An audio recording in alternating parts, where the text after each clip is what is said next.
Welcome, ladies and gentlemen, to another edition of Ringo TV Reactions. Make sure you guys hit the like button. We got work to do. You already don't know what it is. Let me kind of get things set up here so that we are pretty much on the same page. Let me go get this live chat situated for members only. Again, if you want to join the chat, become a member and stop being cheap. Right? You like to frequent my platform, you like to watch my commentary, you enjoy my work, but you don't want to support. We're not going to do that. So stay in the clouds. My chat is for members only who respect my work. Now, we got a lot to talk about. So welcome to the broadcast. Put a 1 if you guys can hear me loud and clear. Want to talk about this particular issue of Ryan Clark pretty much breaks his silence on Nolan Wells. And what he had to say, we need to examine it, guys. We really do. We need to examine it because I've been trying to warn the Black community for so long, and all I get from the community is hate for speaking the truth, guys. I just keep getting hate.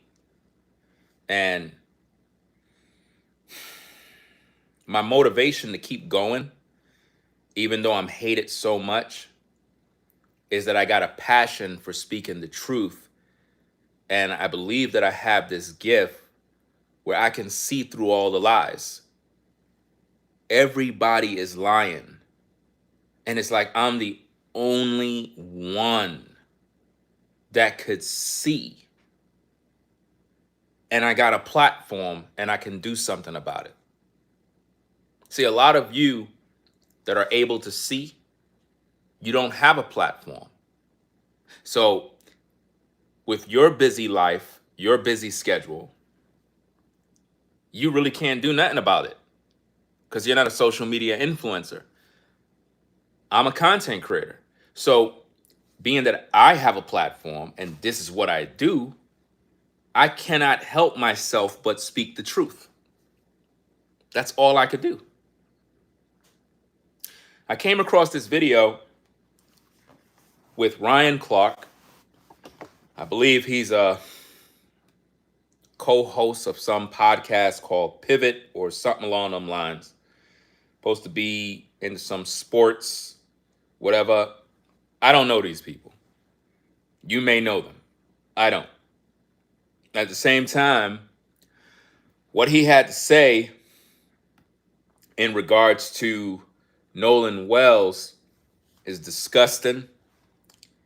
And I guess in his mind, he thinks he's doing a good job, but it's really not a good job. It's actually bad. But we're going to examine what he had to say. And hopefully you as a viewer will begin to be, I guess, informed of how the Nolan Wells case have divided us as a people.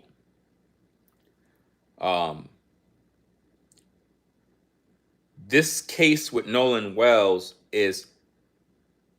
it's a sick situation, and it's because of this pushing of racial issues during this case is my motivation to keep on exposing and speaking on what I see. We have enough problems in our personal life. And it seems like on social media, everybody is a part of this race war. Some of you may not understand this. There is a race war brewing on social media right now. And this is affecting people of all walks of life, primarily blacks and whites. A lot of you that are black, you work around white folk. A lot of you that are white, you work around black folk. The Nolan Wells case is being used right now to create racial tension. I've been warning you folks for a long time that Nolan Wells and his mother are Filipinos. They are not African American. A lot of you keep calling Nolan Wells' mother half black. Guys, Nolan Wells' mama is 100% Filipino. I don't think you guys understand this, but I'm gonna have to speak raw. So my apologies for the profanity, but I gotta speak raw because no matter how much I try to educate the community, it's like you guys don't get it. So I gotta speak to you in a language that you will understand immediately. So I'm gonna break it down like this. On social media right now, African Americans are claiming that Nolan Wells' mother is half black, half white. That's not true. She's 100% Filipino. I already proven this. I showed you her family photos. I showed you cousins, sisters, brothers, all of them. Are you suggesting that everybody in her family is half black too? That don't make no sense. You cannot say that Nolan Wells' mother is half black, but then when we look at her sisters and brothers and cousins and all of them, they're not, so they're half black too? Where did you get this mindset from? Do you know who her parents are? You don't know. That's my point. But you're identifying her as African American because you want so bad for Nolan Wells to be the same. Nolan Wells is Filipino. The man that is being broadcast all over the news, that's the stepdaddy. That is not his father. They don't have the same last name. No African American man is going to have a son that don't have his name. Any black man who is an African American, a so-called black man, if he had a son, he is not going to say, oh yeah, I would like my son not to have my name. His name would be on the birth certificate. He would have the same surname as his father. That's tradition. So what exactly is going on here? We're going to get into a lot. I need you guys to pay attention because I'm not a part of this grift. I'm not a part of this race bait, rage bait hustle that's going on social media. I've been a content creator on YouTube since 2006, since the early days of YouTube. YouTube started in 2005, and I came on YouTube in 2006. And I was introduced to YouTube by a young lady named Kina Butter, way back in the days when I used to frequent forums. Those are the times when you had these public forums you used to go on and post comments and photos, similar to like MySpace and all that other stuff. And she was like, wow, you love to talk. You love to share your thoughts. You would be great for YouTube. It's a new video site. You can upload videos and all of that stuff. And I joined and I was hooked ever since. Doing commentary, guys, is an expertise that I've always done. When I look at the Nolan Wells case, regardless how many of you may disagree, Nolan Wells' parents are grifters. They are using the black card to divide black people and white people. Nolan Wells' mother is Filipino. She's not an African American woman. Now, again, I got to keep saying this because I want to make sure that everybody that is viewing understand my passion and my heart. If you are Filipino, we are not saying that something's wrong with you. We're not saying that if you are Asian descent, that you're a bad person. That's not what we're saying. Not what we're saying at all. Let's say, for example, you're a black man and you have an Asian woman. To each his own. It is what it is. What we're dealing with is truth. The news media is proclaiming that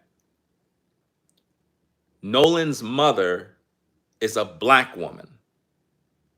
That's not right, because she's not. They're not.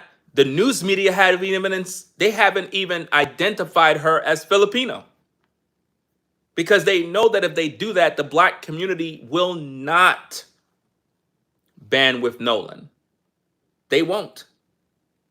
The black community is very emotional. The only way you can hook them in is you have to make them believe that black people are being attacked by white people.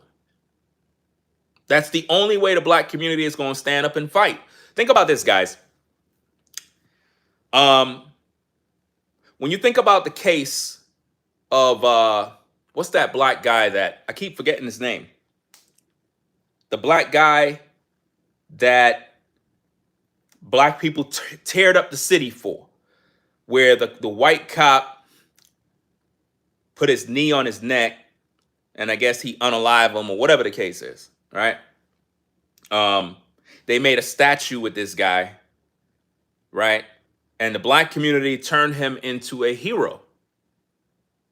Y'all remember that guy? Y'all know who I'm talking about. I don't remember his name. He's not worth remembering. But the black community held up this particular black guy as some sort of martyr. But did the black community know that that guy was a pedophile? Did the black community know that that guy beat women up? Did the black community know that he robbed women? Did the black community know that that very same guy that y'all was protesting for was a porn star who was sleeping around with underage girls? Oh, y'all didn't know that, right? Which brings me to Nolan Wells' mother. Why is it that the black community keep calling her African American? Let me give you biology 101. Now, I apologize for the profanity, but I got to keep it raw with you. When a man fuck a woman, she goes through a metamorphosis. Doesn't matter what race, ethnicity she is. When a man put his dick in her pussy and his spirit is released in her, that woman will begin to go through a metamorphosis. And she will begin to take on the image and the likeness of that man. Have you ever seen a couple and they look like brothers and sisters? Have you ever seen a man and a woman and they kind of look alike? Well, when a man and a woman lay together, doesn't matter what ethnicity she is, she will begin to look like or have the features or transform and start to look like she's of that race. So when you guys look at Nolan Wells' mother, you think she's black because she's with a black man. She had sex with this black man. She went through the metamorphosis. But what you don't know is that Nolan Wells' mother is 100% Filipino. Do you understand me? You could take a black guy and a white woman. Let that black man lay with that white woman. Let them have 3 kids.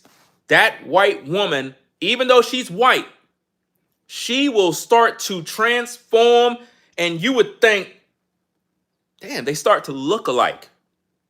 Even though we know she's white, it's like she start developing black features. You're wondering, what the heck just happened? Her face getting fuller, lips getting thicker. What's going on? She's laying up with a black man.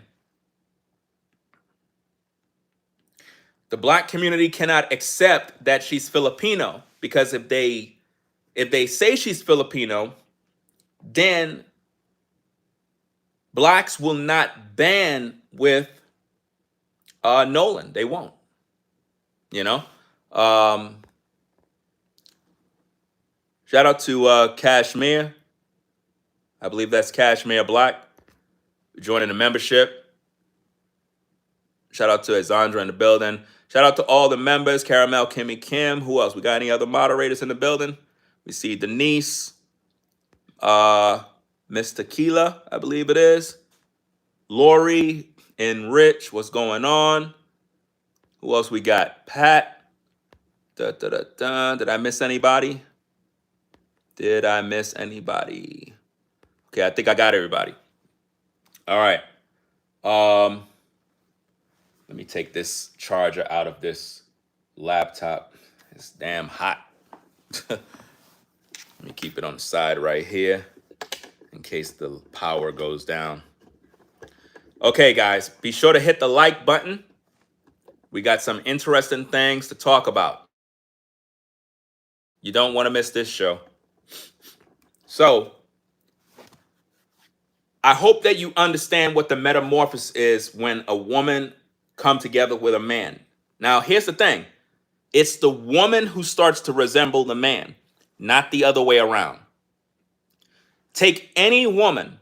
If you get with a man and you and him come together, you and that man will become one, and you will start to look like that man. Not 100%, but you will begin to transform to the point where you go look at old photos and you look at you now, you look like a different person because of the man that you got with. This is why, as a woman, you don't want to be the kind of woman who mingle with multiple men, because it will mess up your spirit. You'll start to resemble all these guys because you're carrying their spirit. Do you understand? So, what did Ryan Clark say? What did he do that's wrong? Well, I'm glad you asked that question. I believe that what Ryan Clark said is racist. It's evil.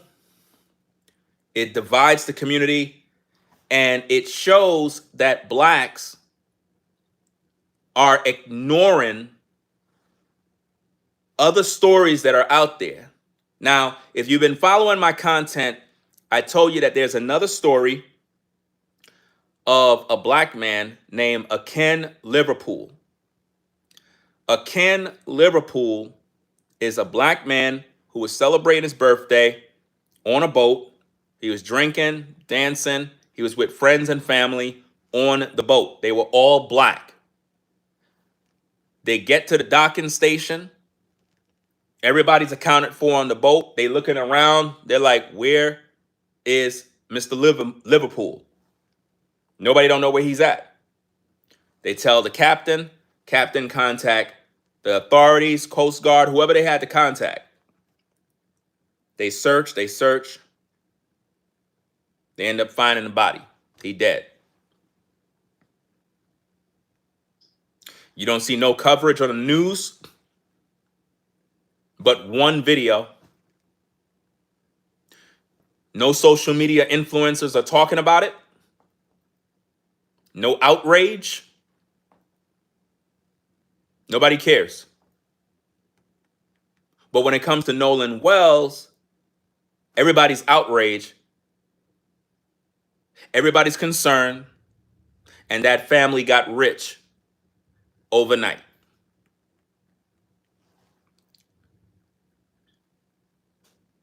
What I'm going to show you guys, if it don't make you feel some type of way, you're not human. You can't be. What I'm going to show you, if it don't make you realize that there is a problem in the world that we need to address. This is why my chat is for members only. I only want to be around humans. civilized human beings that we can have conversations. We can reason together. We can think and talk about these issues in an environment that is not toxic with a bunch of trolls and NPCs. First thing first, let's listen to what Ryan Clark had to say. I'm going to let it play in its entirety. I know I'm always interrupting and pausing videos and y'all get mad. I'm a reaction channel. I'm going to let it play complete without me saying a word. Let me go get the tape and play this for you. Now, I'm going to have some harsh criticism for Ryan Clark. Very harsh.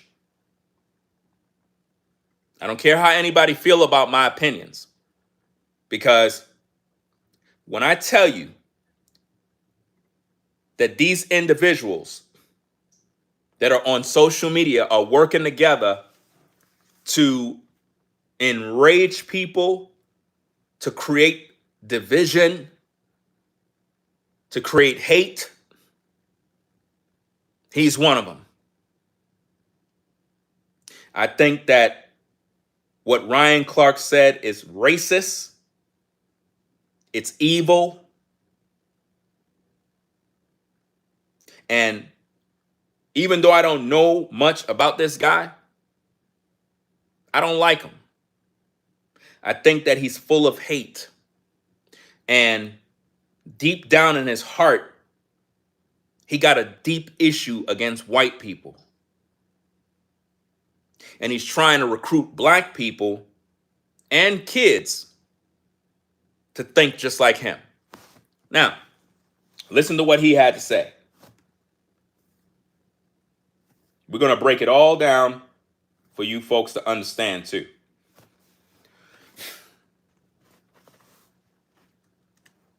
I think obviously what happened to Nolan Wells is a parent's worst nightmare. My condolences to them. To lose your child, not have an answer to how or why, and to seemingly feel like people who are close to him aren't willing to help you find the answer to those questions has to be extremely difficult. Being a parent, sometimes, at least for me, it was teaching my children that the color of someone's skin, their ethnicity, their background wasn't what dictated their worth, while also helping them realize that not everybody thinks that way. We grow up differently or grew up differently than our kids. My kids grew up more fluent in different environments.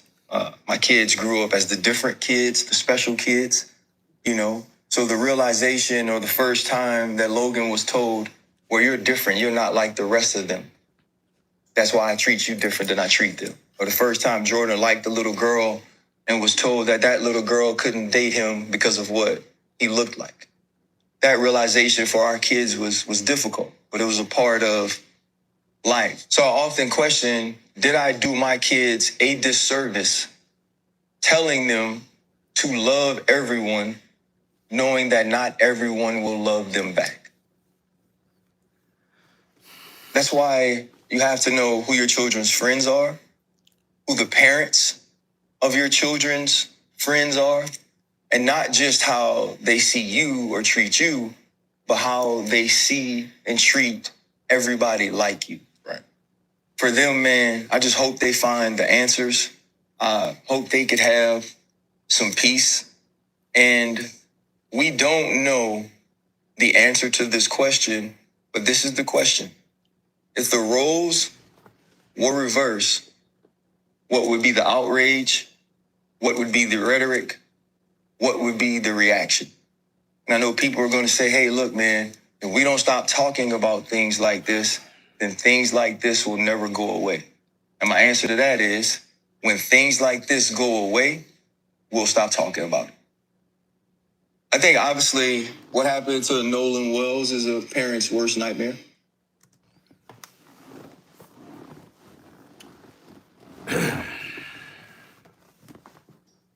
I mean, where do we begin? Where do we begin with this one? I got to break all of that stuff down right there, guys. I got to break all of that stuff down. I'm going to let it play without you seeing his face, right? And I want you to listen carefully, because on social media, guys, I get it. You have busy lives. You come to social media. You want to burn some time, laugh a little bit, find a story, frequent some channels. At the same time, guys, social media has really messed people up mentally to the point where they're not listening to learn, and they're not understanding what they're being programmed. That's why they call us social media influencers. Influencers. People are influencing you. They're shaping you. They're programming you, either in a good way or a bad way. That's why you got to watch what you hear. You understand? Listen carefully to what he's publishing over the air. I think obviously what happened to Nolan Wells is a parent's worst nightmare. Let's stop right there. What happened to Nolan Wells is a parent's worst nightmare. Okay, what happened? What happened? That's the worst nightmare. Many people die every day. He started off with a parent's worst nightmare. That means his death supersedes every other death. And why? Because Nolan Wells' friends are white. Right there, he just made it a race issue. Now, I said this many times. If I'm a black man and I grew up as a kid in a predominantly white community, all my friends are going to naturally be white. That's just the way it's going to be. It doesn't mean that they're bad kids. When I was a little kid, I grew up in a predominantly black community in Brooklyn, New York, Flatbush Ave, Church Avenue. I went to an all-white junior high school, all-white high school. They had blacks in there, Puerto Rican, Spanish, Asian, but it was predominantly more white people because of the environment in Bensonhurst where it was at. A lot of Italians, a lot of white folk, they lived out there.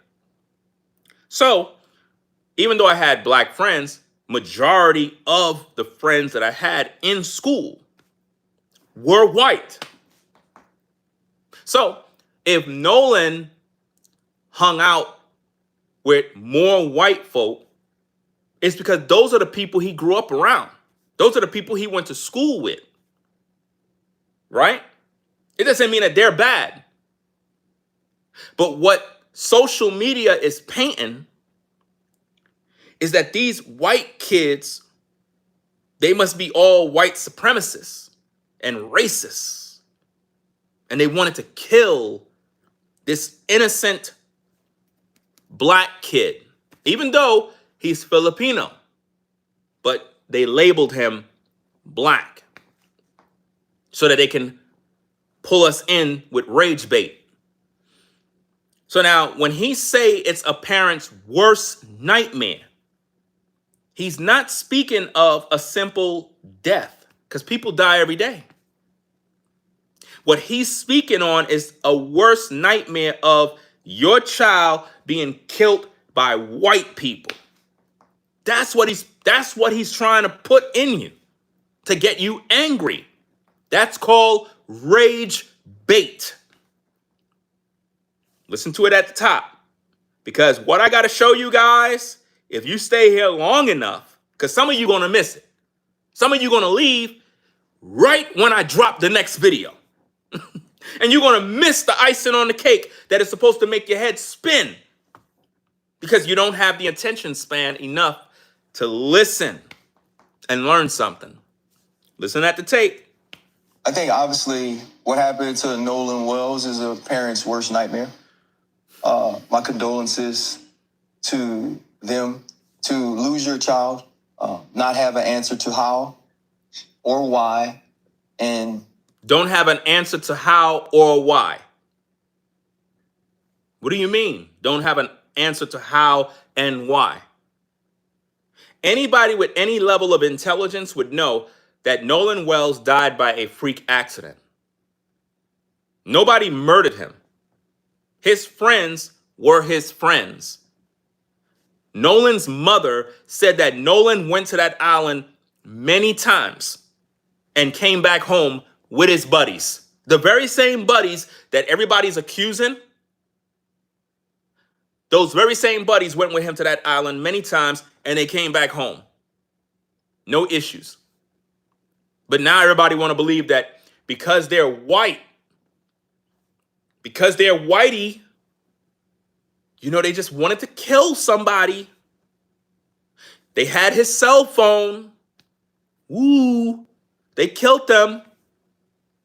No proof, no witnesses, no video, no blood, no fingerprints, nothing. But the rage baiters and race hustlers on YouTube, on TikTok, Instagram, are dividing us with nothing but hate. And they're all getting paid. These influencers are making a lot of money. A lot. By keeping everybody angry. Keeping everybody divided. And Ryan Clark is doing the same thing. Listen. Seemingly feel like people who are close to him aren't willing to help you find the answer to those questions has to be extremely difficult. Now, he's basically implying that Nolan's friends is not helping the family to find the answers they need. Nolan's friends don't even know what happened to him. They're being falsely accused and blamed when they don't even know what happened to him. They trying to figure it out too. But because they're white, that's why the black community is in so much anger. And because it was done in Mississippi, they were able to use mental mind games on blacks to continually make them think about the past, to make them be enraged with pain. So now they're all reliving what their ancestors been through. You got YouTubers comparing Nolan to Emmett Till. You got YouTubers making videos saying Nolan is Emmett Till #2. And I'm like, why are y'all doing that? Why are you calling Nolan Emmett Till? Why? Why are y'all doing that? They making everything about race. That family, when I tell you, I know a lot of y'all mad. I know. Nolan's family know what they're doing. A lot of y'all believe in them. A lot of y'all feel sorry for them. I personally do not. Now watch how you listen, guys. I don't feel sorry for Nolan's family. I don't. You want to know why? Because they're exploiting their son. They're exploiting Nolan. You got people that die every single day. They don't get this coverage. Don't their lives matter? How many of you had loved ones that die? Do they get this level of coverage? Did you get any financial support? Did Tyler Perry offer to bury your son and your daughter? No. So what makes them so special? See, Nolan's mother is in the medical field. Nolan's mother talked a lot about mental health issues and various other issues. We don't know what Nolan went through in terms of his mental health. We don't know. We don't know what went on. We don't know if he smoked. We don't know if he drank. We don't know anything. You know why? There's no autopsy.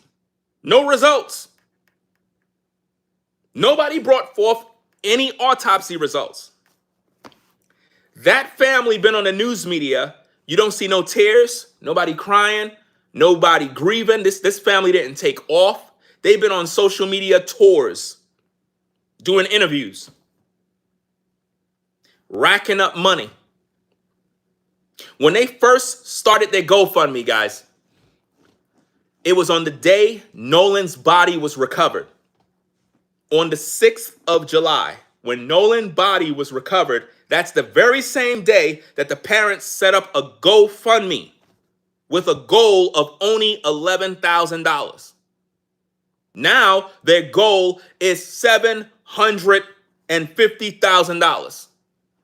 It's going to soon be set to 1 million. They're going to update it pretty soon. Mark my words. The goal will be set to 1 million soon.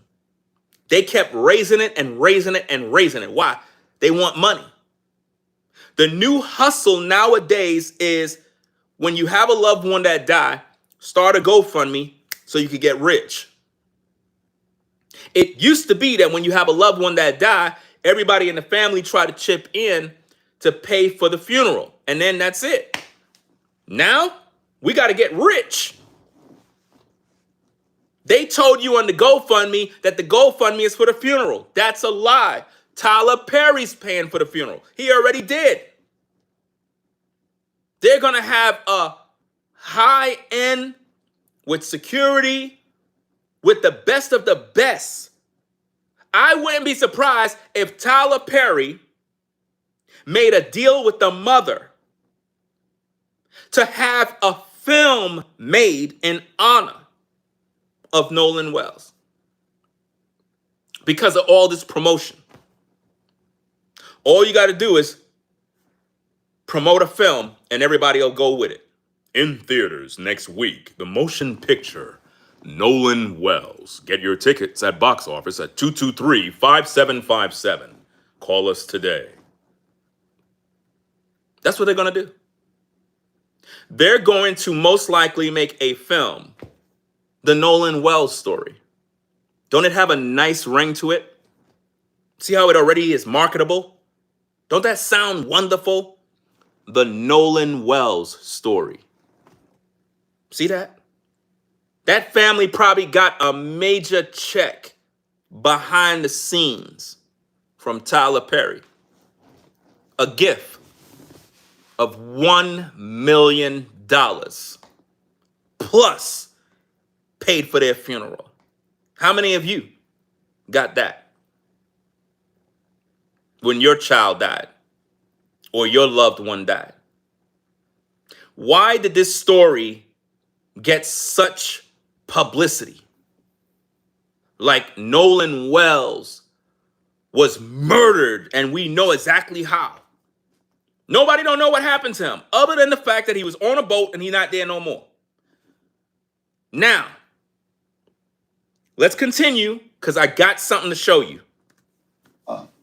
Being a parent, sometimes, at least for me, it was teaching my children that the color of someone's skin. The color of someone's skin. Do you see that? Teaching his children color of someone's skin. Why are we even talking about that? Why? He just made it a race issue already. Listen. Their background wasn't what dictated their worth, while also helping them realize that not everybody thinks that way. We grow up differently or grew up differently than our kids. My kids grew up more fluent in different environments. My kids grew up as the different kids, the special kids. Notice, his kids grew up as the special kids, meaning his kids are better than yours. Are you getting that? Remember, these guys come from money. These guys are in the industry. So they're not on the 9-to-5 hustle and bustle, going through all the bull crap that we go through. His kids are the privileged kids that are better than your kids. But listen. You know, so the realization or the first time that Logan was told, well, you're different. You're not like the rest of them. You're different. You're not like the rest of them. Do you see how the racial divide kick in? That's why I treat you different than I treat them. Or the first. In other words, that kid is getting treated different because of who his father is and the money they come from. So I'm treating you this way because you're not like those other ninjas. Are y'all getting that? Time Jordan liked the little girl and was told that that little girl couldn't date him because of what little girl? A white little girl. Are you getting it? Are you getting it? Think about what this man is saying. what he looked like. That realization for our kids was difficult, but it was a part of life. So I often question, did I do my kids a disservice? Did I do what? Did I do my kids a disservice? A disservice in what, bro? Telling them to love everyone, knowing that not everyone will love them back. Wow. Wow. This grown man got on the air and said, did he do his children a disservice in telling them about loving people while knowing that they might not love them back? And you wondering why we got problems in the world. What did the Bible say? The Bible says, do unto others as you would want done unto you. Love thy neighbor as thyself. So his message is anti-Bible, anti-truth. His message is designed to divide. He's telling you that as a parent, did he do a disservice to his kids by saying to love everyone while not realizing they might not love you? See, the whole purpose of showing respect to people is because that's what you want done to you. It doesn't matter what they do to you. The whole point of life is teaching your kids how to respect people in general. Whether those people treat them the wrong way, whether those people don't like them, you're supposed to teach your children to respect people. That is what helps them to develop into civilized human beings. I'm not saying be a punching bag for people that treat you like crap, but the goal is to teach respect. I could live around all different ethnicities of people. The main goal, whether we agree or disagree or whatever the case is respect. That's a universal language. If you're Asian, and let's say as an Asian man, your family took a loss because a black guy robbed your elderly grandmother and she died. So as an Asian man, you're angry and you have every right to be angry.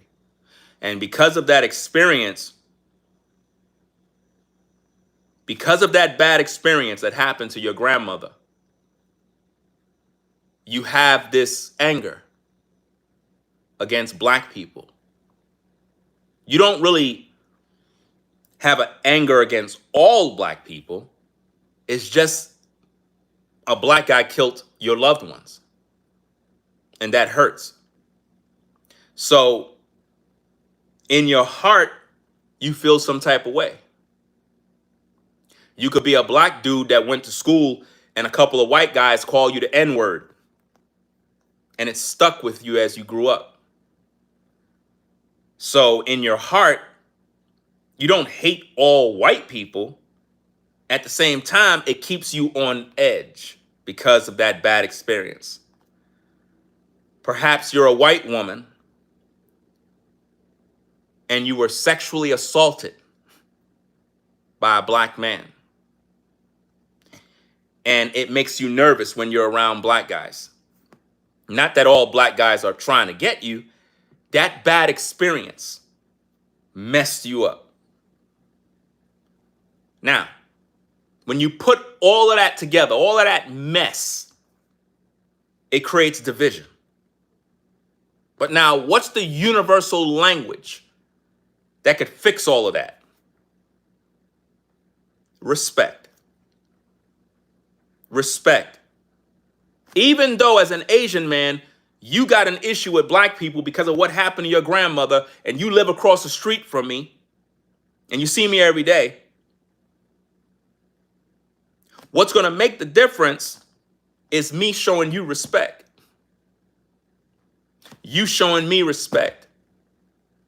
If there's a white guy down the block that he don't like black people because of whatever reason he had a horrible experience, his family probably was racist, and he got an issue with black people because he was jumped and robbed.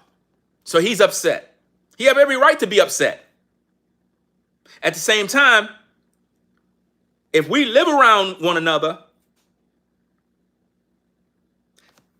that division will only keep brewing if I'm angry with you and you stay angry with me. But if I learn what respect mean and do my part, I'm good. Because I'm showing you respect. I'm not going to be bitter. I'm not going to be living in the past. I'm not going to be talking about, oh, the white man, slavery. I don't got time for all of that. So I'm going to be living a good life while you still bitter. Because I understand what respect means. So if that white guy chooses to remain angry with black people because of whatever happened in his past, he's going to remain miserable. But if he learned what forgiveness means, what respect mean, now we can live around one another. I don't have to talk with you. I don't have to break bread with you. I don't got to have a beer with you. I don't got to be invited to your house. I don't got to do nothing, but I got to respect you. Hey, good morning. How y'all doing? Y'all good? Okay, have a great day. That's it.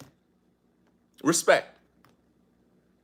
If I seen your house on fire, I'll grab the extinguisher, the hose, whatever, and put it out real quick. Because you know, sometimes a fire start, your neighbor not home, it could be on the lawn, whatever. I'm not going to sit there and watch it burn. Right? So that is how it's supposed to be in the world. We're supposed to have respect for one another. But race hustlers and rage baiters on social media, they want to make money.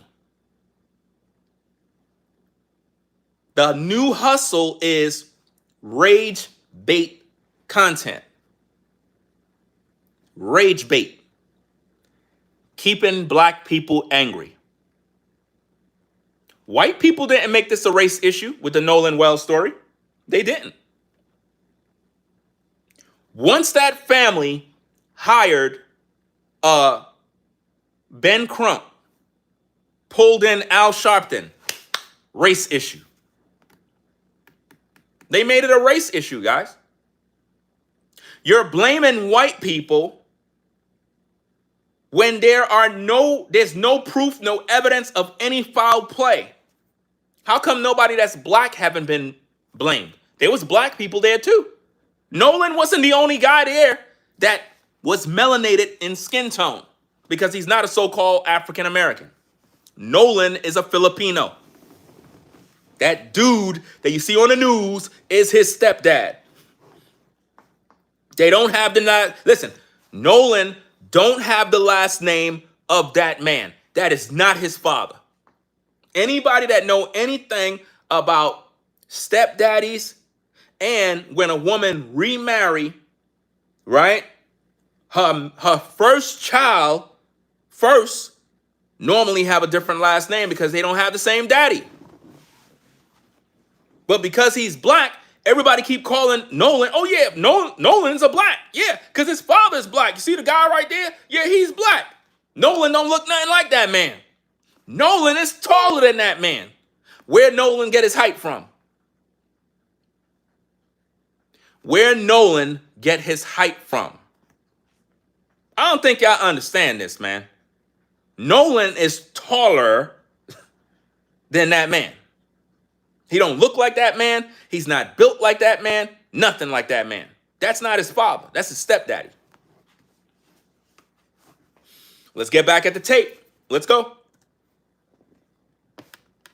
That's why you have to know who your children's friends are. You got to know who your children's friends are, which indicates because Nolan had white friends, now as black people, we got to be on high alert of knowing who their friends are. But watch this. In the black community, are we talking about this? In the black community, are parents trying to find out who their kids hanging around in terms of hanging around black people? No, we don't care. Our kids in the black community are hanging around a bunch of YNs, running these streets, committing crimes, shooting and stabbing and killing and selling drugs and smoking weed and drinking Henny. You don't hear this man talking about this concerning the black community. He's saying this because he's targeting white people, basically telling parents, if your children are hanging around white people, we need to be concerned. We need to be afraid because these white people trying to kill us. That's what he's doing.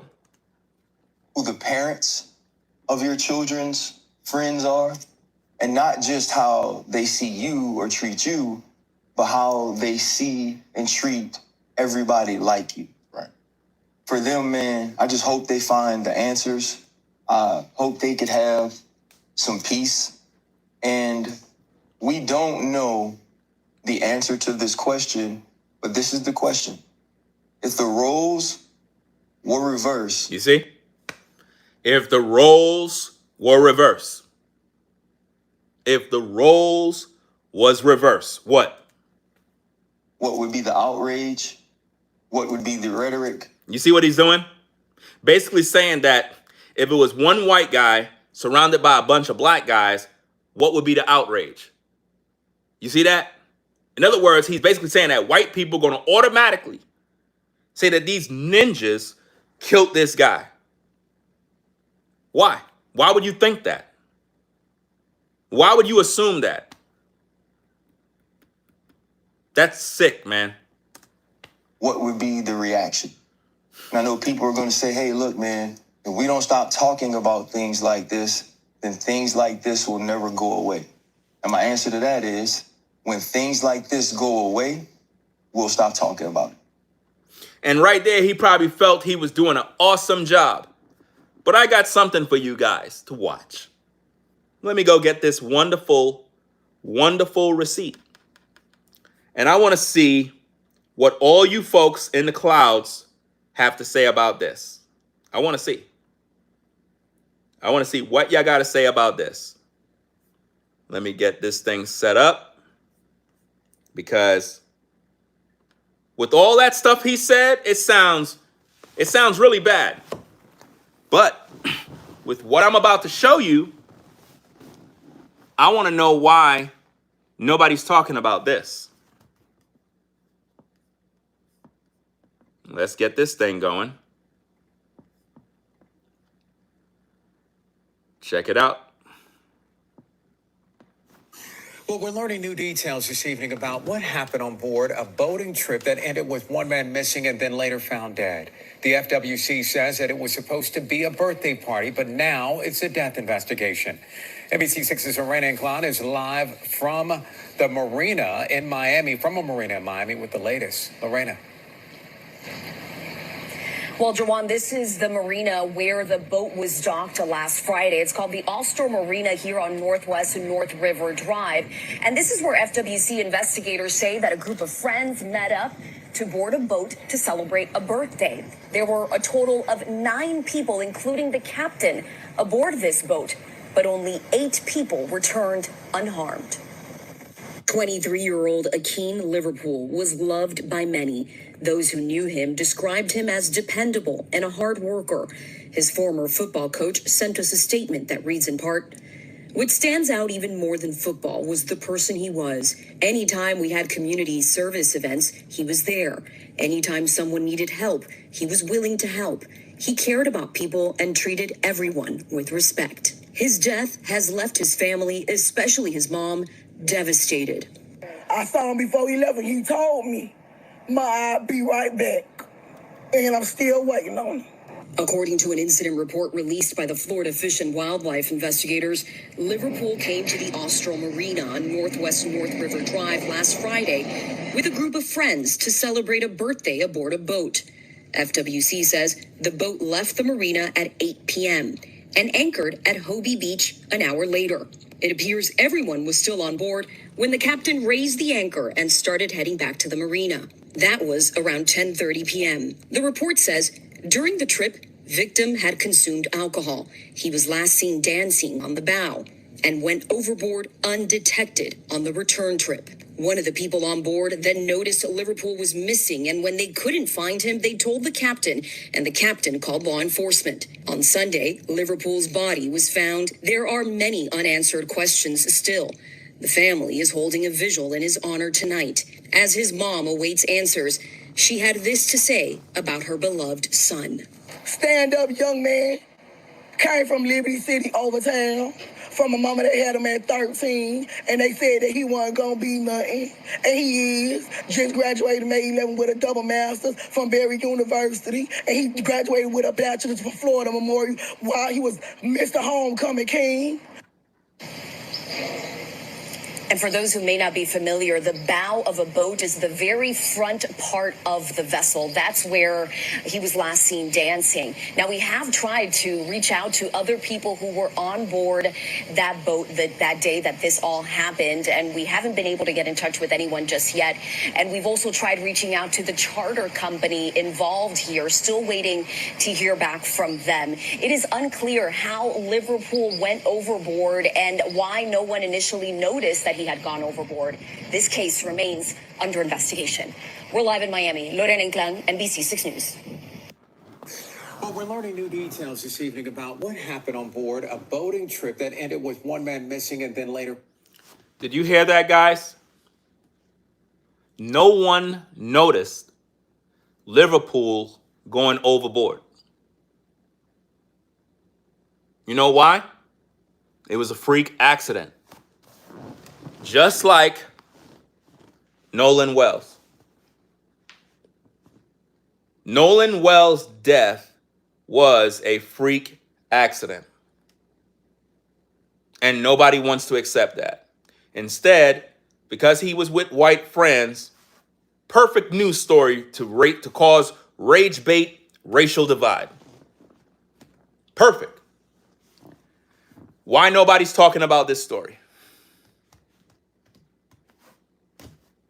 Why no outrage over this? How come black people are not being blamed for Liverpool's death? All his friends were black.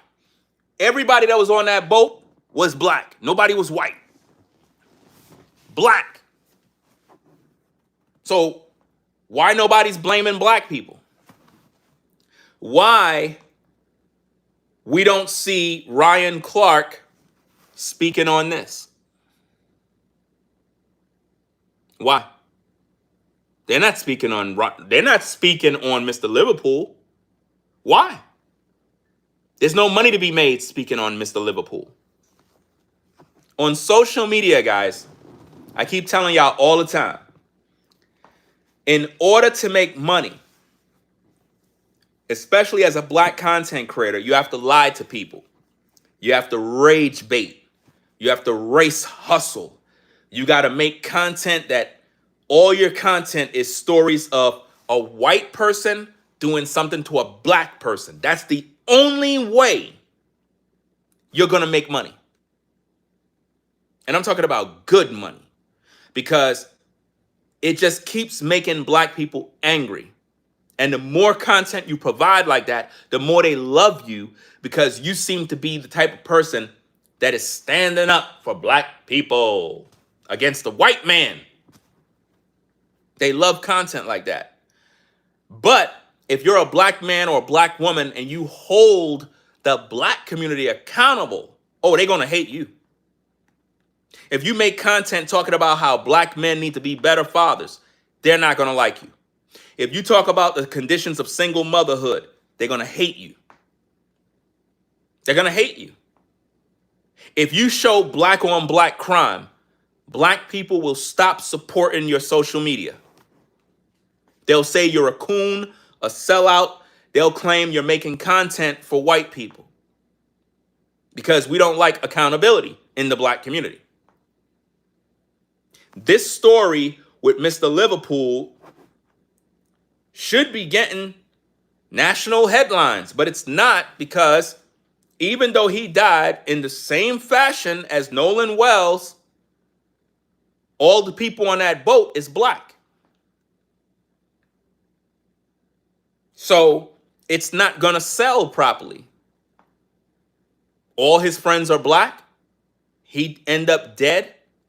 Why nobody's talking about it? Because nobody on Mr. Liverpool's boat saw when he went overboard. Just like with Nolan Wells. Everybody on social media is like, how come none of his friends know what happened to Nolan? They ain't seen nothing. Nobody saw nothing. No, nobody saw nothing. They were all drinking. Do y'all not understand? These are teenagers out partying, 4th of July, drinking, smoking. Ain't no telling what they doing. They high, drunk. They don't got no time to be seeing everything. Yeah, but they stole his phone. Nobody stole Nolan's phone. His phone was left behind. How many times you left your phone behind? How many times you forgot your phone in a store? I know I did. I remember one time I left my phone in Home Depot. Left my phone. I was in the garden section getting some soil when I was overseeding the yard, and I got a bunch of soil, stacked it up in the truck, already done drove off. Like about 5 minutes in the drive, I'm like, I just remembered I left my phone. I flew back to that store, and it was in the same spot. Right on top where the soil area is, I had rested because I was stacking the cart with the soil and forgot it. People leave their phone behind all the time.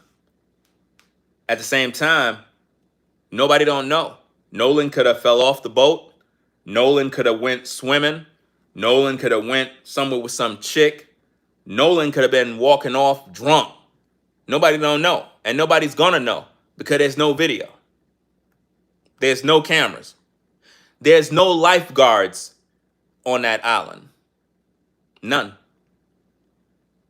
It is said, based on information that I got, that the depth of that water, that area where the island is, it could go from 2 feet down to 20 feet deep. Just with a simple walk. You could be walking, it could be 2 feet, and then you drop 20 feet down. And they said the tide, the waves is unforgiving. You could be the best swimmer ever. You'll go down. And I think that a lot of people are ignoring all of this because they're saying, oh, Nolan was a great swimmer. You know, he's a good swimmer. That don't mean nothing. You can know how to swim and die. Who told you just because you're a good swimmer, that mean you good? When that tide come in and them waves, they keep coming in, you won't have no chance to breathe.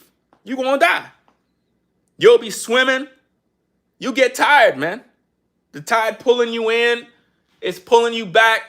You get caught up. Bro, you gonna drown, man. No life jacket too? Whew, you're done. You're done. It's one thing if you have that life jacket with you. That's another thing. If they were out there, right? Why none of those youths didn't think about safety? If I know that I'm on an island somewhere and we at sea, best believe I'm going to have a life jacket with me at all times, just to be on the safe side. Because if this kid was drinking and he go into that water, he's done. He's going to drown. And this is what the community don't want to accept. Instead, they want to blame white people. We want white people to be blamed. And that's what they're pushing in the media. They turned it into a race issue. Ben Crump is up there coercing Nolan's mother to speak on this, to act like you're sad, to look like you're crying. I'm not buying none of that stuff, man. I'm not buying none of that mess. I don't like when they turn stories into race issues. I cannot stand it. Because they're not doing it with this story. They're not doing it with this one. They're focusing on Nolan Wells like he's the only person that died in the world. Imagine that, guys. All of social media is just talking about Nolan Wells, nothing else. So Nolan Wells is the only person that died. Out of all the death that's happening every day, Nolan is our beloved brother. To the point where they got a funeral coming up on Monday, and all the celebrities are going to be there. Guys, let me tell you something, man. You even had Jamal Bryant. We got to talk about that. Jamal Bryant had Ben Crump at the church. Why is Ben Crump at church talking to the people? Because they're trying to rally up the church money too. Jamal Bryant is in on it too. He's another rage beta racist. He's always talking crap about white folk. Anytime it involves something with black and white, you'll see Jamal Bryant. You know? What's the significance of having Ben Crump at the church? Whether physically or on screen. Why? To program black people to hate white people so they could get the black dollar. So not only is the pastor getting money from the church, from black people, but now more money is coming out of the black pocket to go to Nolan Wells' mom. It's a grift. That's how they hustle people to get rich. And keep in mind, like I said, I'm going to keep saying it. Nolan Wells' mom is Filipino. Her family is Filipino. I went through their social medias. I showed you her family. I am tired of everybody talking about she's half black. She's not. She's 100% Filipino. And there's nothing wrong with her being Filipino. The problem that we got is not that she's Filipino. Like I said, if you're Filipino and you're watching the show, appreciate you watching. This is not about saying something's wrong with you if you're Filipino. This is about the media using a Filipino woman, Filipino son, converting them into African American to spin a narrative to divide people. Creating a racial divide. Guys, listen. They were trying to create the racial divide with the Carmelo and Austin situation. Can't y'all see? Can't y'all see how the media keep doing this over and over to make us fight? They want us to kill one another. They want us to hate one another. It's bad enough we feel uncomfortable being around each other. It's bad enough. A lot of you white folk, you know what I'm talking about. You get around black folk, it's a little uncomfortable. Not that you hate black folk, or sometimes you could be a black guy. You get around white people and you're like, you don't hate white people, it's just a little uncomfortable because you're not accustomed. And because of all the racial tension, it's like, and then you got social media. So when you look at the situation with Carmelo Anthony and Austin Metcalf, Carmelo stabbed this kid to death, killed him. A kid with a promising future, murdered, plunged a knife in his heart. And what did the black community do? Free Carmelo! Free our brother. He's innocent. It's self-defense. No, it's not. It's murder. What are you talking about? You had 3 black women attack a white woman, or I'm not sure what her ethnicity is, but I think she's white. Beat the crap out of her while saying, "Free Carmelo." The black community gave Carmelo's family $700,000, just like they gave Nolan Wells. And guess what? Carmelo got 35 years in prison, even though you gave all your money. You gave Carmelo's family $700,000, and he still got 35 years in prison. But you made his mom rich. You go take that $700,000, put it in an account that generate interest, you set for life. You set for life. Especially if you're a person who live a minimalist life, you know, you put $700,000 into a high yielding account with interest. $700,000? Bro, you're going to be taxing in money every year in interest. You're going to be living good. That $700 going to go a long way. You start investing money, doing little things here and there. That $700,000, man, would change your whole life, man. Imagine somebody put $700,000 in your bank account, bro. Changes your whole life. And I already told you, in the Philippines, $750,000, man,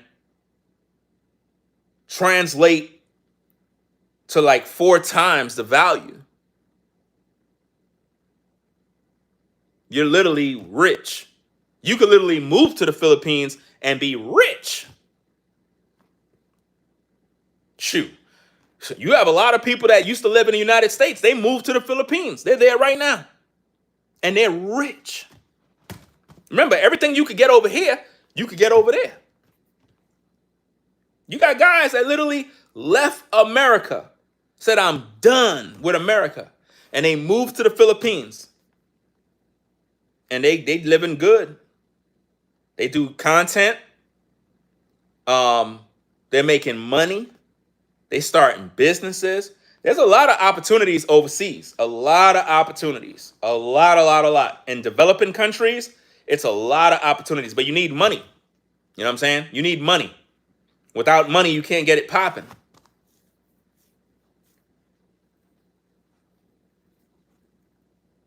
So Ryan Clark feels that he did his children a disservice by teaching them to love people. That's crazy, man. Let me let you hear that again. And keep in mind, guys, listen to this very carefully. All right? Because some of you might say, the Liverpool story is a messed up story, but I'm going to tell you straight up and down. You ready for this one? I don't care about his story.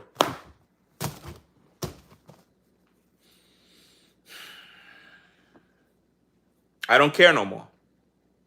You know why? I got a very good reason, because I know you're upset. You're probably like, "Ringo, why you don't care about his story? I thought that you said that people not talking about it." Yeah, they're not. They're talking about Nolan Wells. At first, I was concerned about the Liverpool story. But you know why I'm not concerned? Because I learned that his family is doing the same thing. They started a GoFundMe, guys. The GoFundMe, when they started it, it had a goal of about $11,000 because they were asking just for the funeral costs. I went back to the family's GoFundMe. You know what it said? It says their goal now, because they reached $13,000, their goal now, $100,000. I'm done.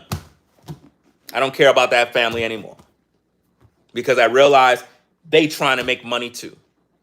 Everybody's trying to get paid off their loved one's death. I can't deal with that, fam. I can't. It's one thing if you just start a GoFundMe and your goal is $100,000, and then you lock the GoFundMe once you reach it, these people don't close their GoFundMe once they reach their goal. They increase it. They edit the GoFundMe, and they keep wanting more money, man. So I'm not concerned about that family. I don't feel sorry for them. It's a loss. We all have losses in our family. We all lose loved ones. All of us do. And we cry. But these families, they're taking advantage of people, man. They're taking advantage of you by playing with your emotions, and they're getting you emotionally invested in the deaths of their loved ones. And then when you get emotionally invested, you pull money out your pocket and you give them. And they're laughing all the way to the bank. And by the time you wake up and realize you got played, you already lost your money. A lot of you that been giving all your money to Nolan Wells, you won't even give your own loved ones money. Your family will come to you in dire need of assistance. You'll turn them down. But you didn't turn down Nolan's family. You gave them your money.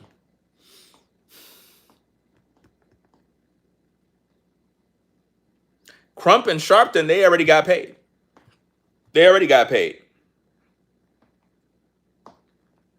You understand? They only come out to race hustle. Crump is a horrible man. He's a pimp. I don't respect him. I never liked Al Sharpton. Never. I remember him from way back in the days, bro. All the way back in the 90s. All the way back. Late 80s. You understand? That man have always been a grifter. A race hustler. Only come out when it involves a white with a black issue. That's the only time. All them civil rights leaders, they're all a bunch of damn frauds, man. I don't trust none of them. None of them.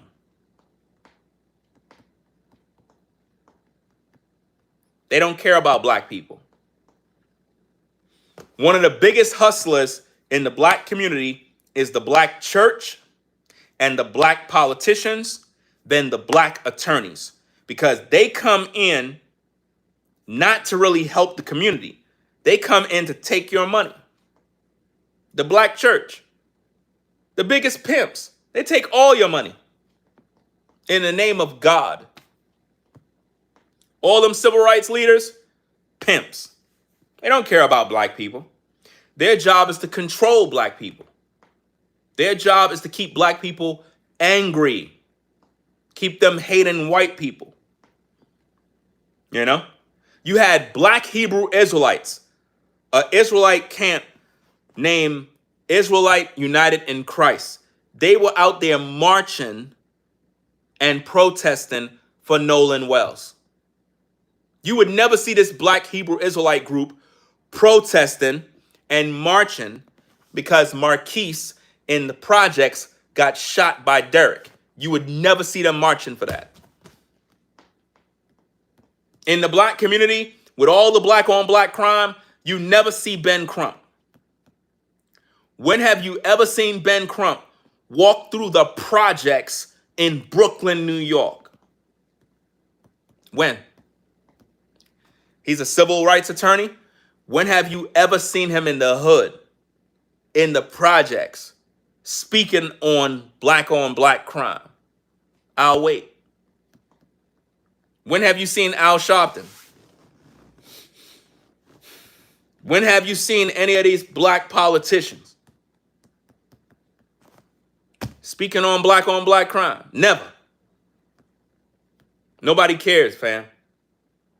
Black Americans do not care about black on black crimes. We don't care. The only time we become emotionally engaged and invested is when a white person do something to a black.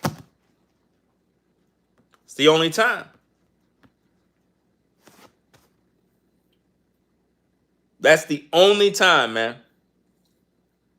Black people will burn down a city, destroy property over a man who is a criminal just because he's black. As long as a white man put a knee on his neck, the black community going to crash out. It's sick, man. Absolutely sick. You know how many stories happened recently? How come the black community's not talking about it? You had a 15-year-old girl. We're going to talk about that later on today. 15-year-old black girl killed her whole family. Why the black community not talking about it? Killed her family. Why nobody's talking about this? It's headline news. Nobody's talking about it. No outrage. Where's Ben Crump? Where is Ben Crump to talk about the girl that killed her family? Where's the black community to talk about the grandma that was recently shot while trying to help feed the homeless? Why nobody's talking about it? See, I know about all the stories. How come the black community not talking about it? The influencers, why they not talking about it? Where's Ben Crump? Where's Al Sharpton? Where everybody at?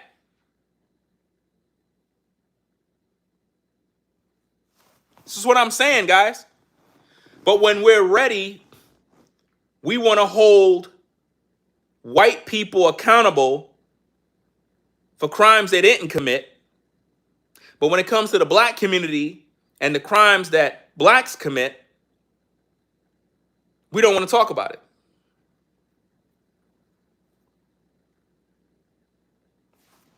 Let me look it up. Let me look it up for you guys. Let me go back on the computer and look this story up real fast, because it's like everybody has selective outrage, guys. Selective outrage. That's what we got right now. 15-year-old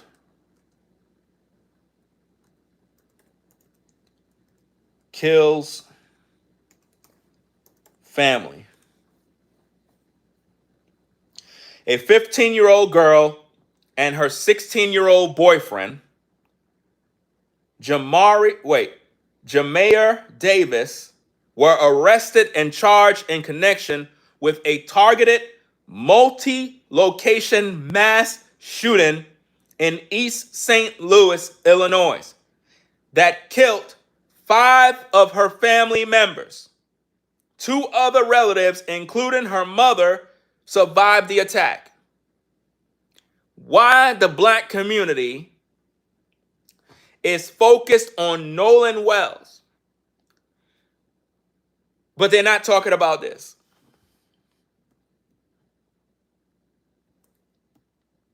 "15, her and her boyfriend, youngins, teenagers.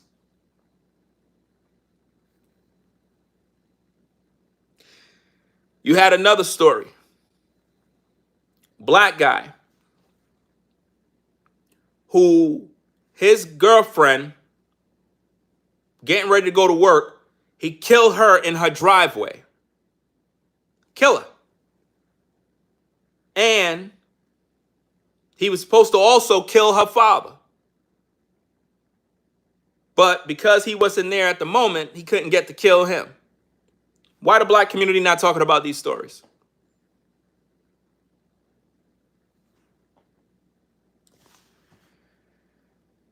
I'm going to do a story. I'm going to do a video about this situation, guys. I'm going to do one. On 3. Give me a minute. 1, 2, 3. Hold on. Let me let this ad play. Then we're going to get to the content. Give me a minute.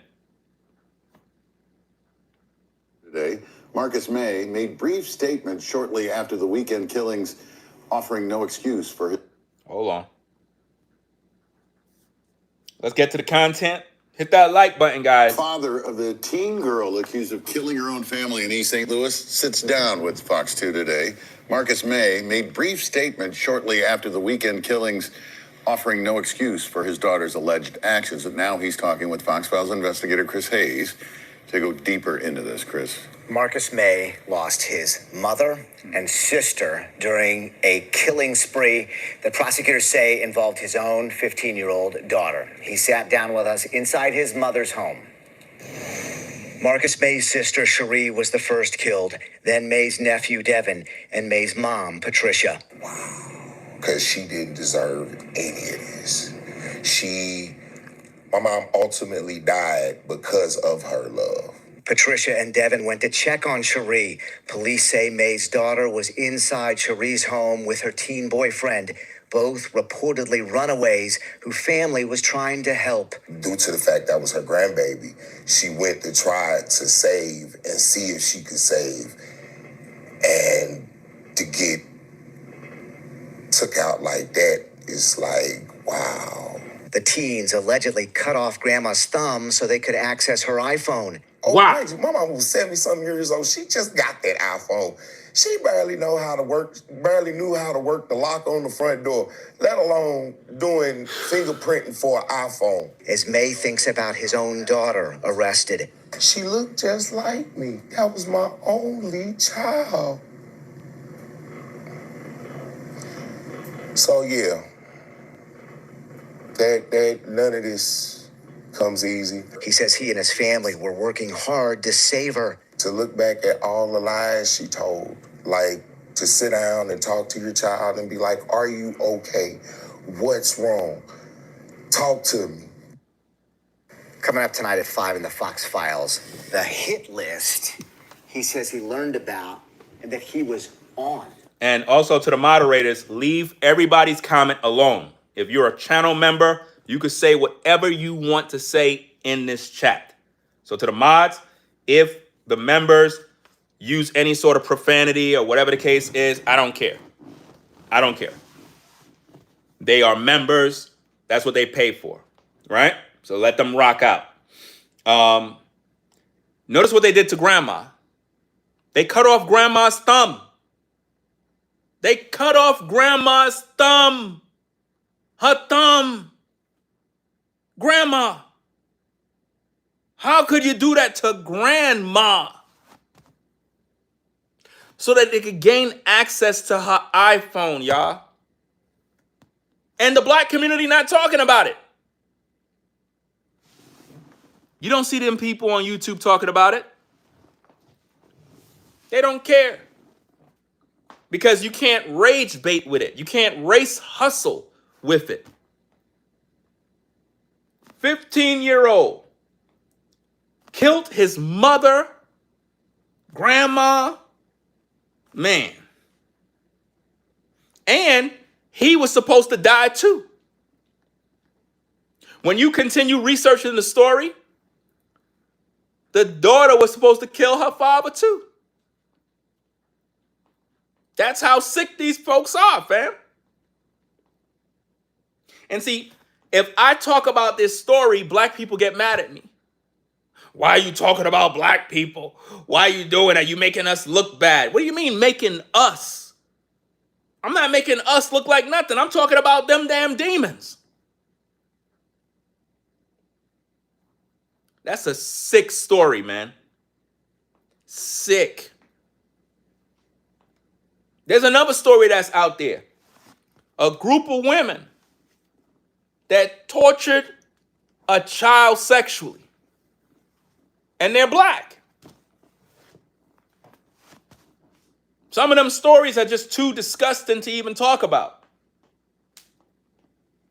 You have a story out there right now. A group of black women that sexually tortured a child. You don't see nobody on YouTube talking about it. They hide those stories. They hide them. They only try to focus on any story that have racial elements where we could divide one another and we could fight and argue. Black people love those kind of videos where there's a white person.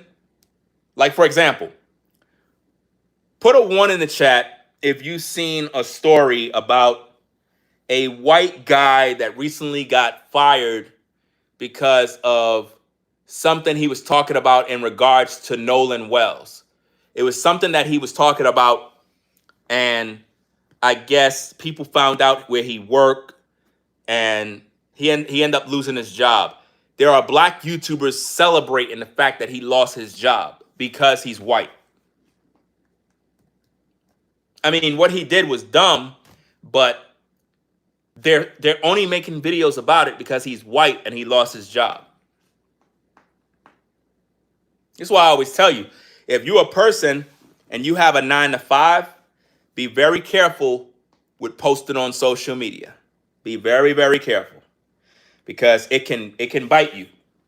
It can definitely bite you. You got to be careful. If you know you got a real good job, a career, just stay away from social media. Don't even have an opinion. Because if somebody from your work, somebody that you know, or perhaps a neighbor in the community find you on social media and they'll screenshot that and they'll contact your employment and they'll get you fired. You know, they will get you fired. I remember when I was on a 9 to 5, we had a new worker that came in that was gay.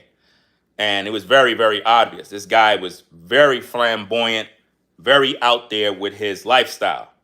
At the same time, when he came in, a little bit before he came in, they had like new policies they introduced in the workplace because he was the first gay guy that actually was hired at our location, not in the agency, but at our location. So they had somebody that came in there to give this big speech on all the new policies and all this other stuff. And after that meeting, they introduced the new worker in the area. And the thing is, we didn't even need to hear that speech. You know what I'm saying? We didn't need to hear all of that because we accepted the guy like it was nothing. You know what I'm saying? Like as soon as he came in, we accepted him as part of the family. We didn't look at him like, oh, he's gay, let's push him to the side. That's not how we move over there. You know what I'm saying? So once he came into the company, he understood that the new policies meant you can't make gay jokes. That's what they were saying in the workplace. You can't. As soon as he came in, he asked the supervisor, could he speak at a meeting? And the supervisor came in and she was like, he want to speak and talk about whatever's on his mind and stuff like that. And pretty much he cleared up a lot of stuff. Like, look, if they want to joke around, let them joke around. It ain't. I'm not offended by any gay jokes. It's like a joke is a joke. You know what I'm saying? And because the new rules kind of made the environment a little weird because it's like everybody was afraid to talk. You know what I'm saying? And because of what he said, it made everybody at ease because now the supervisor was like, even though they have these rules in place, she understand he's not looking to try to get anybody in trouble because it's like he felt that because he's gay and these policies came in, like it gave him special power over everybody. That's how he felt. And he didn't want the workers believing that he had like this power over all of us. So it was cool that he actually did that because they tried to put us in a situation where we couldn't even talk no more. And it was very awkward. So that's why I'm saying if you work at a job, be careful because the politics in your workplace may not be as lenient or as easygoing as it was at the location where I was at. You know, you might get in trouble real quick. You know what I mean? So it's just something to think about. When you're on social media, be very careful what you post because if you post something that's out of pocket, you will get fired. They don't play around in the workplace. Company policies are to be followed. And if you do anything out of pocket, they will can you. So you always have to make sure you protect your job at all costs. Don't let social media make you feel brave to come online and type away. You know, even on YouTube, they got guidelines that I got to follow. You know what I'm saying? Even though I'm very thorough, very bold in my talks, I still make sure that I'm within guidelines. Always. You got to follow all the rules. So the guy that got fired because of what he said about Nolan, he went on like a rant. It was like, you could say it sounds like it's a racist rant. And he claimed that it was satire. I disagree. I don't think he should have said what he said. But the way the black community searched for him to get him fired, it's just sick, because if you got that kind of time to try to search for this man's livelihood to get him fired, I mean, it just goes to show that you really don't have liberty in this nation to say what you want to say. I mean, if he want to say what he want to say, to each his own, but trying to get somebody to lose their livelihood, that right there would make somebody crash out, you know? And they're laughing at him on YouTube right now. I might do a video about it, because the Race Hustler black channels, they're the ones that's mocking him for losing his job. They're the only ones that are laughing at him. You know, I don't think that's right either. If I think he's wrong for what he said, I'm not excusing what he did. At the same time, trying to get him fired from his job, I'm not going that far. You know what I'm saying? People got bills to pay. They got a life to live. We don't know what kind of kids he got, what kind of family he got. You know, it's not worth trying to get somebody fired because you don't like what they said. That's just stupid, you know? But nonetheless, guys, I want you to listen one more time to what Ryan Clark had to say, because I think that what he said was racist. I think that what he said was bad. And if you're black, don't let what he say influence you to think the same way, because I think that he's fake. I really don't believe that Ryan cares about Nolan well. I think that he's just doing it for content. And just like all these other black influencers, they don't really care about Nolan Wells. They're fake, right? And just for the record, I do not support Nolan Wells' family. I don't support them at all. I think that that family is doing the devil's work by grifting, by exploiting Nolan's death for personal gain, by creating racial divide. They're being irresponsible with the platform they created for themselves. Rather than them unite the community, rather than Nolan Wells' mother come out and say, there's a lot of social media division. We don't condone that. We don't want what we see. She wants a divide. She wants that. That woman didn't have no followers on Instagram. Now she got hundreds of thousands of followers on Instagram. Y'all can't see? She built up her social media. Not only is she a millionaire now, but she built up her social media platforms to the point where now they're all monetized. So now she's monetized. Man, the love of money is truly the root of all evil. Let's get back into this content. Let me do this. Let's go. I think obviously what happened to Nolan Wells is a parent's worst nightmare. My condolences to them. To lose your child, not have an answer to how or why. Notice he never said this about the Akin Liverpool situation. How come he's not saying that about the Liverpool situation? Same type of situation.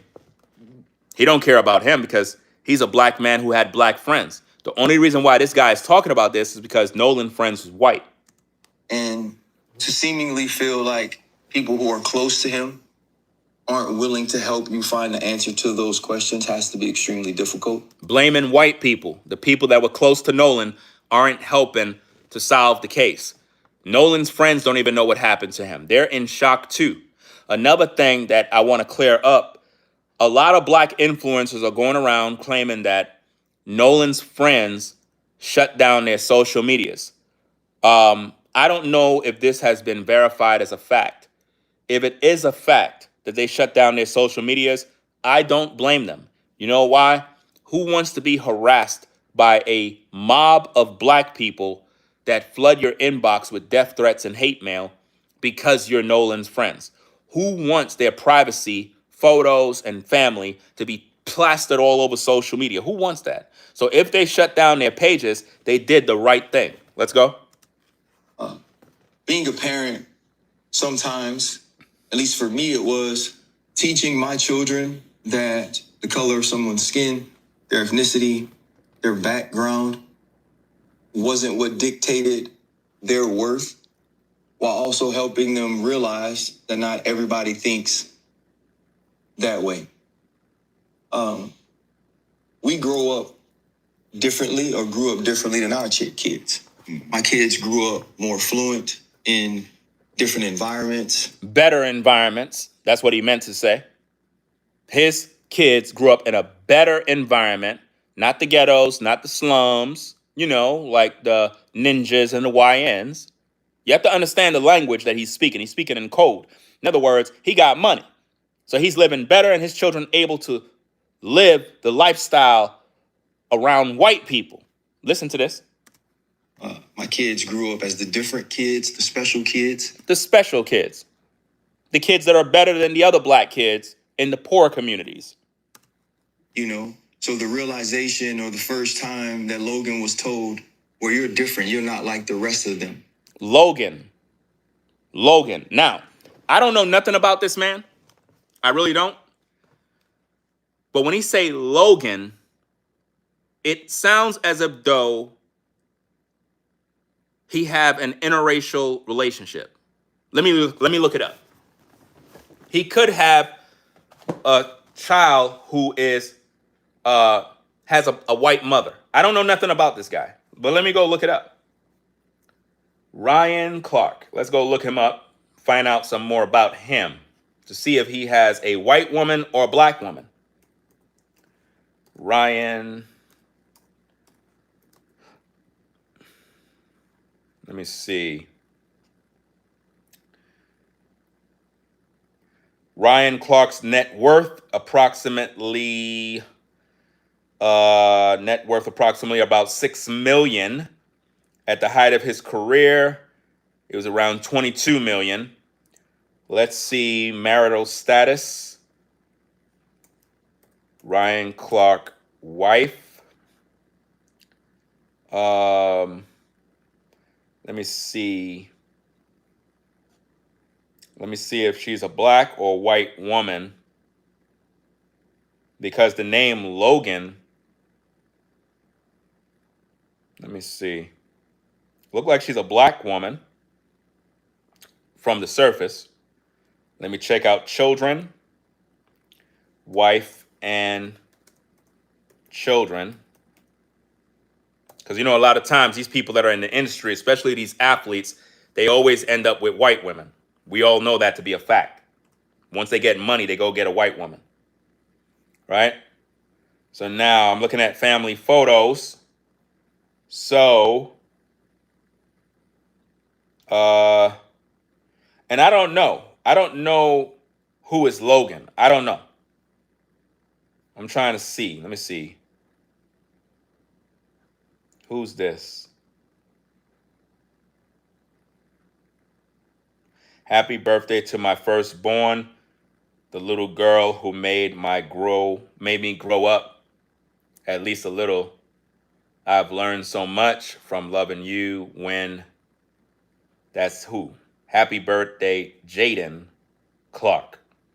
Notice Jaden Clark. Jaden Clark. Why? Because his last name is Clark. So when you look at Nolan Wells, Nolan don't have the same last name as Wansley. Because that's the stepdaddy. It's not his father. It's not his father, guys. Let me see. What is this?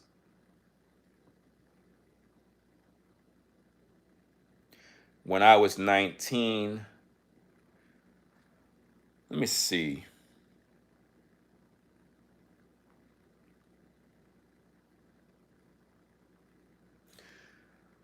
Who is the mother?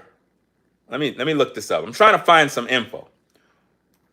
Who is the mother of Ryan Clark, first child? The exact name of the mother of Ryan's first child is not publicly disclosed.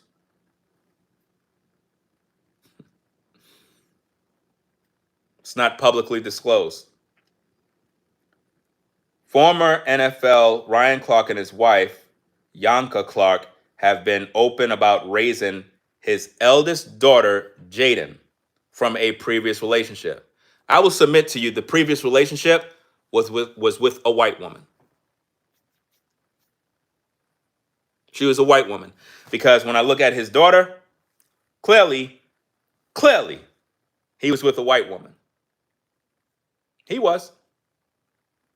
Because they said they don't have no name for her. They don't even have her name publicly listed. His daughter is white. Trust me. White. She have a white mother. She do. I'm going to show you a photo.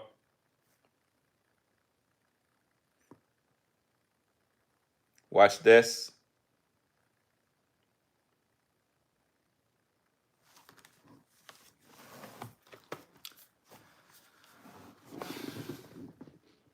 Her as a baby. Right? Let's see what we got. And here.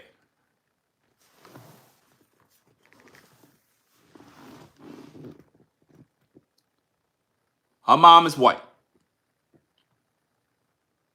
You see that? Somewhere down the tree, Ryan Clark was with a white woman and had his elder daughter. That's right. That's right. Because it's like they're not even listing who she is. Because it says, when you look this info up, that the wife that he's currently with now, they helped to raise his first daughter. So the biological mother is not the woman who Ryan Clark is with right now. Just like with Nolan Wells, his mother is with that new guy, Mr. Wonsley.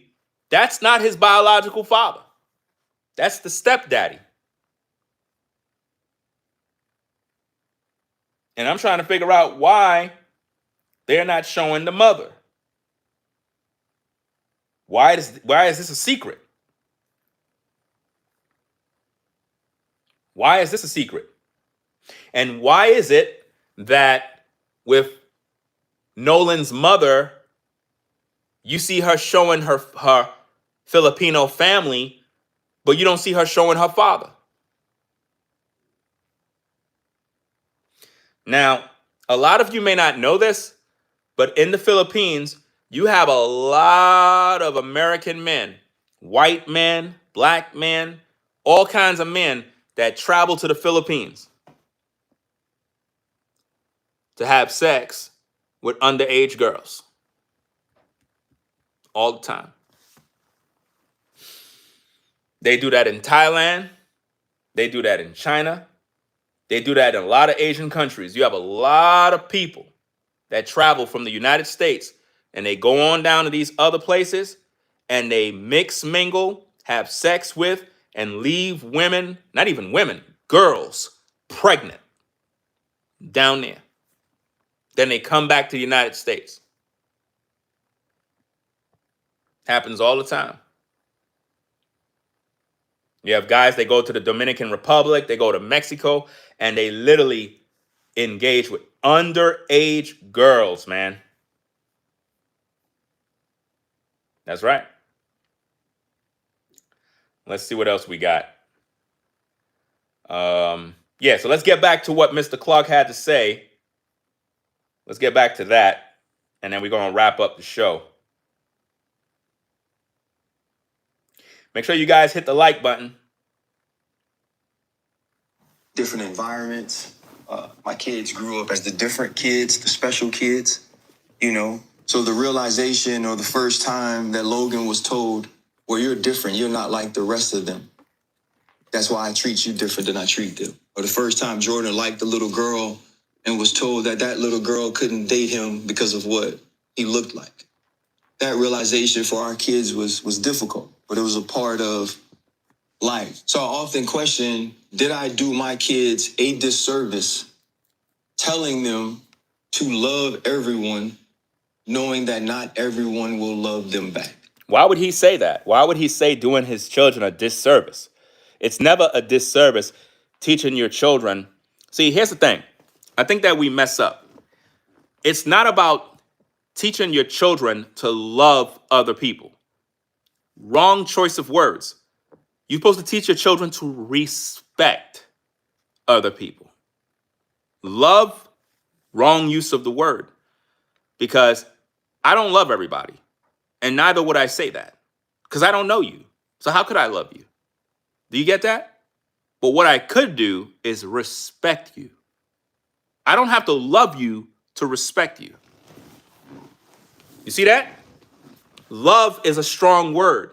That is something that you develop over time. You have to. You understand? To love people, you have to develop a liking for. You have to understand it's a very powerful thing. And there's different types of love. You know, unconditional. Then you have conditional love. So I don't use that word lightly. Respect is more in line with the context of what we're dealing with here, because respecting people is universal. I don't have to like you, but I can respect you. You see how that go? I can respect you. Let's say, for example, you're my neighbor, you live across the street. My kids are playing. They decide to run on your yard and run around on your grass when you take care of your grass. If I respect you, I'm not going to allow my children to just run on your yard. I'm not going to do that. I'm going to call them over and tell them, don't do that. Don't run on Mr. Carrison's yard. Don't do that. Stay on your yard. Look at how Mr. Carrison takes care of his yard. You see his flowers, his plants. Don't do that. Don't ever do that. And hopefully, Mr. Carrison, when he see me regulate my kids, even if he's a racist and he don't even like black people, at least he'll say to himself, wow, he respects me enough to not let his kids do what they did. And that is what bridged the gap. Whereas even though we don't talk, there's a respect that goes both ways. And I think that in most communities where we live, we don't have to talk to our neighbors. We don't really have to talk to nobody, but we got to respect people. I think that's the number one thing that a lot of people forgot. It doesn't mean we have to be friends. We don't have to talk all day. We don't have to do none of that. But I have to respect you. I have to at all times. Respect your neighbors. If I'm going to check my mailbox in this community, you got to go drive or take a long walk all the way to the exit of the community area to check your mailbox. Right? If I pull up to go into the mailbox and I see another neighbor coming out their car to check the mailbox, and I'm not just going to go to my mailbox and just open it up and just jump in my car. I am going to meet eye to eye with you and say, how you doing? Wave my hand. Hey, how you doing? And that's it. I don't have to, what's your name? My name is so-and-so. Hey, nice to meet you. I don't have to do all of that. Just, how you doing? Break the ice. Be respectful. We live in the same community. I don't have to know everything about you. But being that I stopped here and I went in this box, I want you to be familiar with my face and who I am. Is that fair enough? It's called respect. That's all it is. If more people understood how to respect each other, the world would be a better place. But we live in a world where it's very hateful. Everybody just want to be evil, you know? And with all this racial tension, it just creates a lot of white-black anger. Know who your children's friends are, who the parents of your children's friends are, and not just how they see you or treat you, but how they see and treat everybody like you. Right. See, again, he's saying stuff like, oh, if you got white friends, you need to know who they are. You need to really know who these people are because they're white. But he ain't saying that to the black community. He ain't teaching or saying to black people in the black community these very same things. We got crime and violence in the black community. How come he ain't talking about that? He's only saying that because Nolan Friends is white. Nolan Friends posed no threat to him. Those were his buddies. They literally are accusing Nolan's good friends of killing him. Like they're a bunch of murderers because they're white. They're online saying, oh, Nolan's friends' parents, oh, they're white supremacists. That's what they're saying on social media. How they know their parents? There's so many lies that are being published right now, guys. I can't keep up with all the lies. I can't keep up. It's too many lies out here right now. I'm trying to bridge the gap. I'm the content creator that is fair and balanced. I try to bridge the gap. How many of you are familiar with a YouTuber named Damon Darling? How many of you are familiar with him? It's a guy, he's a comedian. I think he inherited an oil rig or something like that from his folks. And pretty successful guy. And he does a lot of content where he goes into like Walmart's, different stores, and he does good things for people. He buy things, show a lot of love to whites, blacks, anybody, right? And he loves to talk about how he's bridging the gap and, you know, resetting the algorithm and kind of just getting people to communicate with each other. So I remember there was this one video I seen of his where I binge watch his content all the time. Him and another YouTuber named what's his name, man? Calvin Grimes, right? He always saying, give me some grapes and talking about his leg and all this other mess, comedy stuff. But I saw a video one time with Damon Darling where he was taking care of some homeless people. Now, let me make this very clear. I don't like when people film themselves doing nice things for homeless people in the context of feeding the homeless and you got to film yourself doing it. I feel that you're exploiting the homeless people by doing that. Now, in the context of Damon Darling, when he does things for homeless people or just people in general, I don't see it the same way because it's not the same context. He's doing something totally different.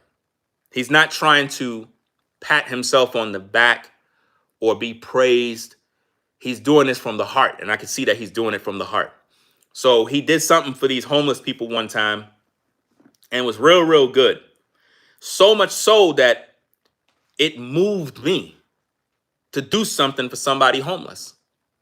And I mean, after I watched his video, I really wanted to do something good. I was so overwhelmed with joy with what he did. I was like, wow. He made their day, guys. My wife and I, we was going to Walmart to go shop. We bought food and stuff for the family. My girls were in the car. And when we drove in, you had a white homeless lady and a black homeless guy. They were right at the entrance, right when you turn into the Walmart area. As soon as I saw them, I was like, they're going to be the ones. It was cold.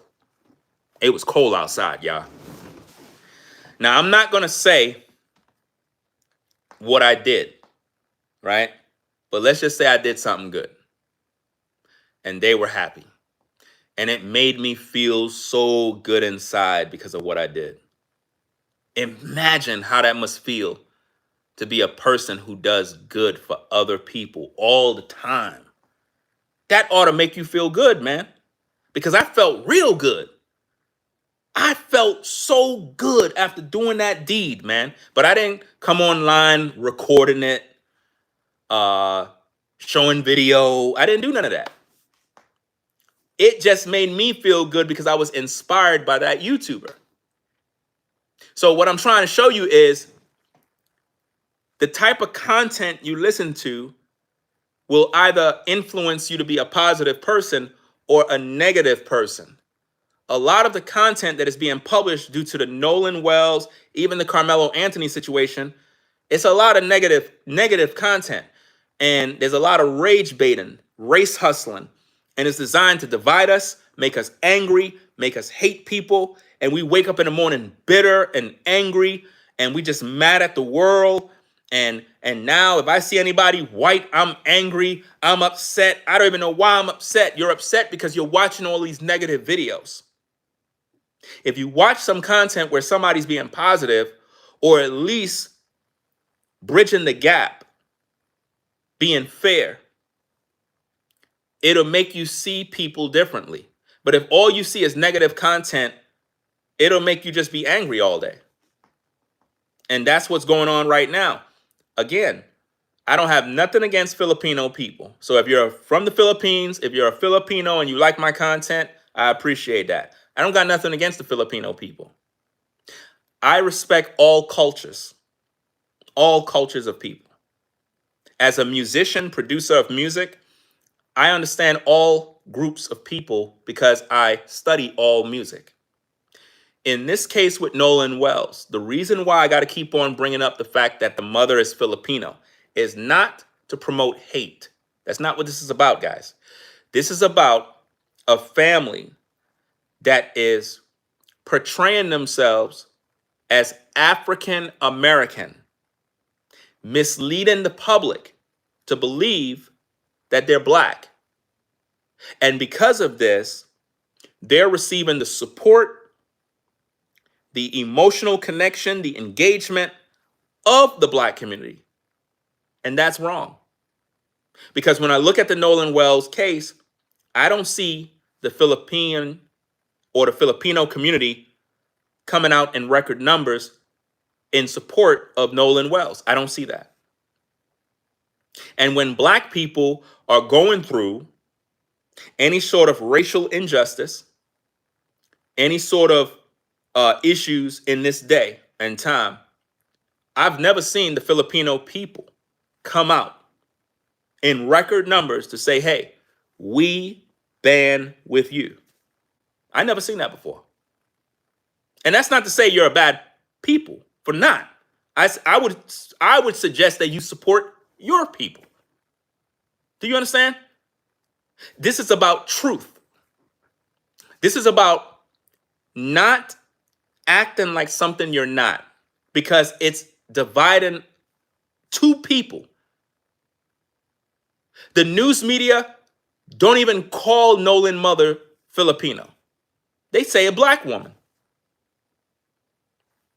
That's incorrect. And I think that needs to be addressed. Call her who she is, Filipino. Be proud of it. What's the problem? But they don't want to say Filipino because if they do that, it will trigger a chain reaction where black people will be like, Filipino? Wait a minute. I thought she's African American. Because they're going around saying, oh, she's half African American. No, she's not. I already proven that. She's 100% Filipino. And I'm going to do another video to prove it even more, because I downloaded all her photos, all the photos of her family. I'm going to do a full video about this. Shout out to Forever Studios. See you in the building. Because I want the correct information to be out there. So again, if you're a Filipino, if you're a person from the Philippines and you are a viewer of my content, if you're listening with the intent to learn, you understand context, you understand my heart. Because a lot of times on social media, people get offended for everything. I got Asian people that watch me. I got Asian people that are probably members. I got all kinds of people that watch my show, guys. I would be stupid as a content creator to hate a specific group of people. I would be stupid. That would be counterproductive of growth of a platform.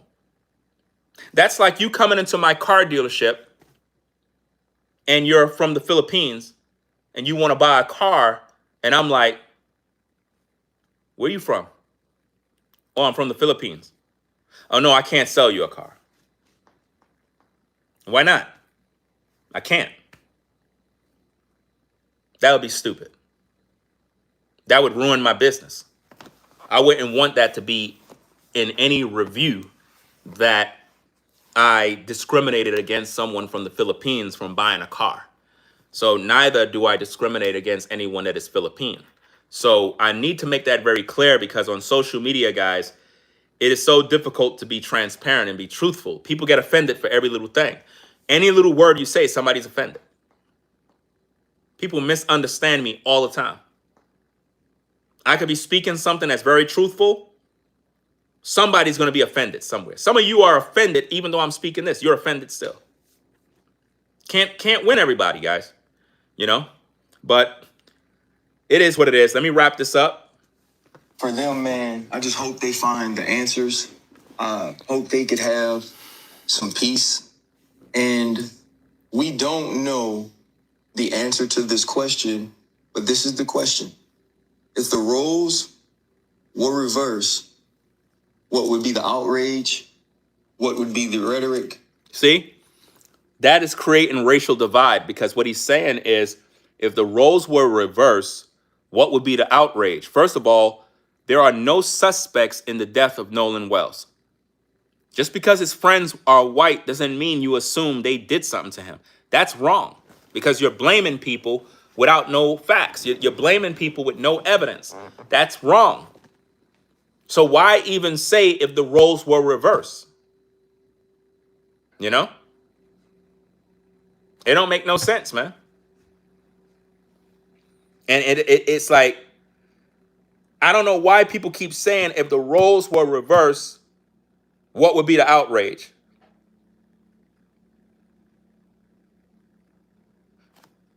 Nobody's talking about Akin Liverpool. The roles are reversed. You have a black guy that died. All his friends are black. Nobody's talking about it. But because of Nolan having melanated skin and his friends are white, let's turn it into a race issue. That's what they're doing. You know? You said what? No, Ringo, I'm so misunderstood more than you, laughing out loud. Hey, maybe you are, but I'm always misunderstood. I cannot stand being misunderstood, because I'm when you guys hear me talk, I'm very clear. So how could somebody misunderstand me when I'm clear as day? I'm trying to be as clear as possible. I don't know, man. It's like, I'm not cut from the cloth of being a racist. Even if I'm around racists, I'm gonna still respect them. That's who I am. Guys, there could be racist people in my neighborhood, in this community. I don't care if they racist. I'm gonna still be respectful no matter what. That's just me. I'm not going to be walking around with this hate, this anger, just mad at everybody. I'm not living like that mess. I cannot stand that. What? Imagine getting up every morning angry with everybody. How do you live like that? When I go work out, right? Like from this community, it's a nice little drive, you know what I mean, to go where I work out, right? And in that area, like in North Carolina, it's weird. Like the roads, these a lot of open roads, a lot of farmland, a lot of land. But behind those trees be a whole world of houses. Now, in that area where that park is, they got some nice houses back there. Very, very nice houses. And everybody got big old pools, just very nice. They got a lot of nice areas out here, guys. Very, very nice. It'll really inspire you. You know what I'm saying? But when I'm in the park, right, I try to bridge the gap. When I see people, say, hey, how you doing? Keep it moving. If they don't say nothing to me, I know not to say nothing to them no more. But I'm not going to be mean. I'm not going to just walk past people. I can't do that. I don't like doing that. That to me says, I don't like you. If I'm in the park and I'm at the bench and I see you walking by or jogging by, I'll go like this. Doesn't mean I'm trying to be friends and I'm trying to meet your family. If you're frequent in the park, I want you to be comfortable. I want you to know that, hey, you see me, I'm just a guy working out like you. You know? Just that simple. Were there ever times where I say hey and people don't say nothing? Yes. There have been times where I see somebody there and I'm like, hey, they just kept walking like I didn't exist. I'm like, okay, cool. You ain't going to make my day bad. You ain't going to make me have a bad day. I'm going to still be me. You're the one who's walking around mad and angry. I don't care. That's you. What's going on, Show Shao? See you in the building. Says these civil rights activists, politicians, FBAs, and Black Hebrew Israelites are problems. They keep spreading hatred. That's all they do. That's all they do is spread hatred, man. They don't bring nobody together. You know, you got the Black Hebrew Israelites who keep saying the white man is the devil. You got the FBAs who hate white people. You got these civil rights leaders that hate white people. All they do is keep everybody divided. That's all they do. You know? I don't got time for that, man. I don't have time for that. When I came down to North Carolina, right? I remember going into the library because I had to bring back some books for my daughter. And I walked in, and the lady was like, hey, how you doing? And I was like, her accent threw me off. You know what I'm saying? I was like, oh, I'm good, and yourself? She's like, I'm doing mighty fine. Everything is nice. How can I help you today? I was like, oh, I just came to return these books. I don't know if we're late or anything. She was like, yep, you're late, but I guess it's okay. You don't have to worry about nothing. Everything gonna be okay. You have a nice day. It's like, okay. Pretty down to earth. Nice. Okay, cool. You know? Nice lady. You know what I'm saying? Respectful. I remember going to the post office for the first time. And I walked in there, and they were very respectful, very welcoming. You know, I didn't feel no tension. I didn't feel no weird stuff. They just treated you like a human being. And I was like, okay, cool. Because, you know, you hear things and you see things sometimes. Not saying that everybody's perfect, but those interactions I had was very, very good. Very, very good. I remember my first time at the local Food Lion. Got to the register. Everybody's all kind. Everybody's cool. I didn't feel nobody looking at me weird. No weird stuff, you know? Guys, you have to get out there in the world. You have to get out and you have to see people for yourself. A lot of the stuff that you hear from social media is bull crap. You have to actually be around people. You'd be surprised. You'd be surprised. You'd be surprised, fam. You're taught as a black person that everybody that's white is racist.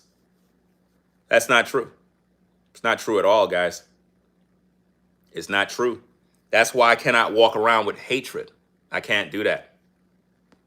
I can't do that. I can't teach my kids to do the same thing. I can't do that. That's wrong. That is wrong. I've been around a lot of places out here. A lot. And what I found is a lot of white folk They start conversations. You'll start talking about different things. You have a lot of family orientated people out here. It's like we all want the same goal: family, peace, just staying out of the way, staying out of trouble. And I think that once people understand who you are in terms of what you are as a man, woman, you're going to be good to go. Some people just want peace. They don't want drama. They don't want to deal with that stuff, man. And that's a universal thing with anybody. When you're living in a county, a town, people that are family orientated, they just want to be around family orientated people that are about family, raising their children. Because when you get around people like that,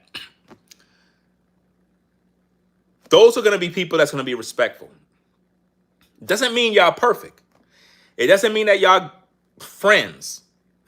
Doesn't mean that neighbors don't ever disagree. But it's all about respect.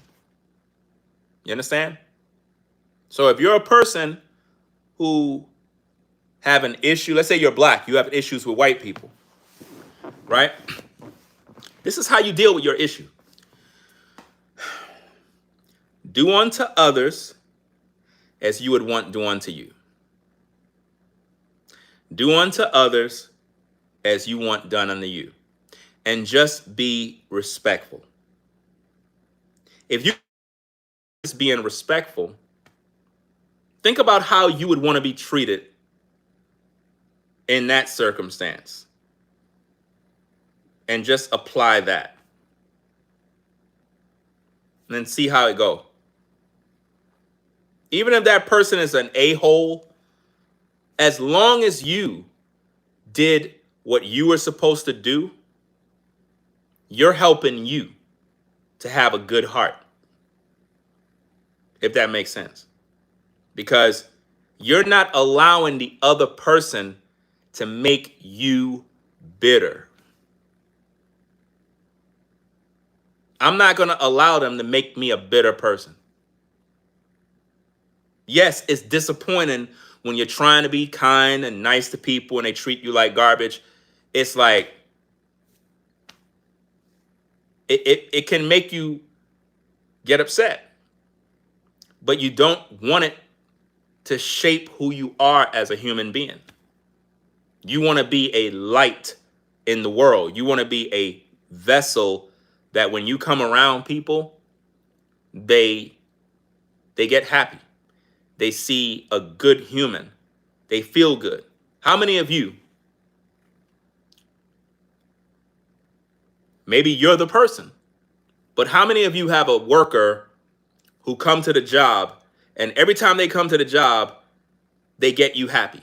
It's like when this person is not at work, the day is downhill, the day is sour. But when that person is at work, it just brings joy to the whole job. Everybody's excited when that person is at work. Maybe you're that person. That anytime you're at work, you lift up the morale of the workplace.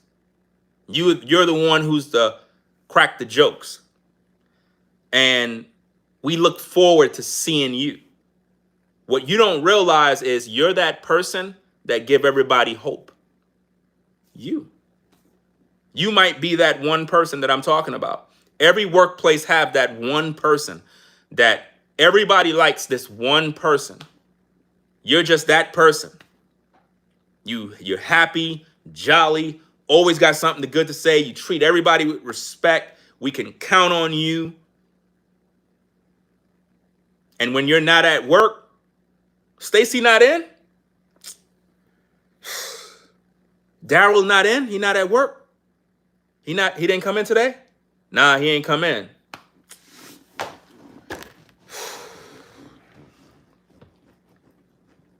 Because we could count on Daryl. You know? We could talk about our issues with Daryl. He'll listen. Give us some good advice. You know? When I was on the workplace, we had all different nationalities at the job. That's one of the things I loved about the job I used to work at, is that we had a diverse workforce. We had whites, blacks, Asians. We had everybody there, guys. Everybody, the whole spectrum of ethnic groups. No racial issues, no drama, no arguments. We were one family. We had gay folks there, one family. Everybody respected one another, fam. Everybody. Your job is your second family. For some of you, it's your family. That's the place you go to, and everybody in there is your family, because maybe you don't got no family that's around. So when you go to your job, those people are pretty much as close to family as they can be. Not saying that everybody you work with is perfect, but you might have a few people that you rock with. You know what I'm saying? Some job places could be toxic. Some job places could be nice. But I try to let my work speak for me, not my skin color, my work ethic. That is what lets you go to the next level. When you go to your job, you don't go to your job as a black man. You don't go to your job as a white man. You go to your job as a man or as a woman, and you just do your job. Your work is supposed to speak for you, not your skin color. You see? People ought to respect you because you do your job, you're on time, and you respect everybody. You're a team player. That is what it's all about, being respectful towards your colleagues and everybody you work with. That is what helps you in the world. The same way you go to your job and you're respectful of your colleagues and your workers and your co-workers, supervisors, that's supposed to translate into the world you live in. So when you get around regular people in the streets, you're supposed to carry that good character wherever you go. You know? If somebody do a job, you give them a tip. I remember one time, I think it was around the first time when we had moved out to North Carolina. I didn't know anywhere around here. I didn't know where to go. I didn't know anything. So I was shopping for groceries online, you know? And I remember I shopped, and a brother, a black guy, delivered the food to the house. Come to find out, he know of me on YouTube. A black dude. He knew of me on YouTube. He was like, you look like this dude named Ringo. I was like, I am Ringo. It's like, no, you not. I was like, I am Ringo. No, you not. I was like, I'm the guy. Yo, I watched your videos. You Ringo? No, you're not. Let me prove it. I went to the website, showed him the YouTube channel. He was like, oh, snap. Yo. Small world, guys. You never know who you're going to run into. You never know. This is why you got to be kind to others. Do unto others as you want done unto you. I know people out there could be a-holes. People could be rude and mean-spirited. At the same time, as long as you are a good human being, it's going to attract the right kind of people to you, if that makes sense. Everybody's not going to like you. Everybody's not going to treat you perfect. But don't let those people discourage you from being a kind person. And remember, a lot of times your kindness can be your weakness. So you got to be wise in your kindness. You got to be wise. You know? You could be kind to people, but be wise. Don't mistreat people because of their skin color. Don't do that. Because you never know when you're going to be in need of someone, and they may be of an ethnic group that you would have never thought would have came through for you. You could be in a car wreck, God forbid, and you're black. And the people that come rescue you from that car are white. Be careful.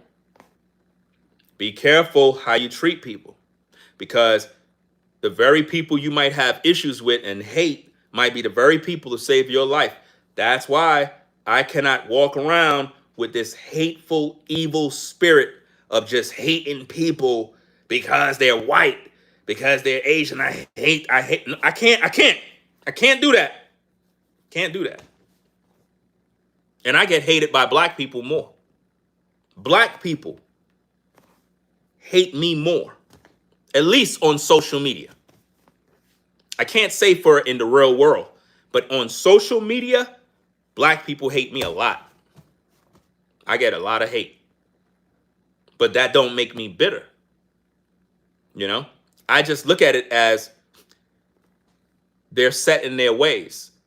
And maybe over time, they may begin to understand me rather than being offended.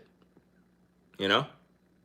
That doesn't mean white folk don't have an issue with me. There's probably some white folk that don't like me either. I can't control that.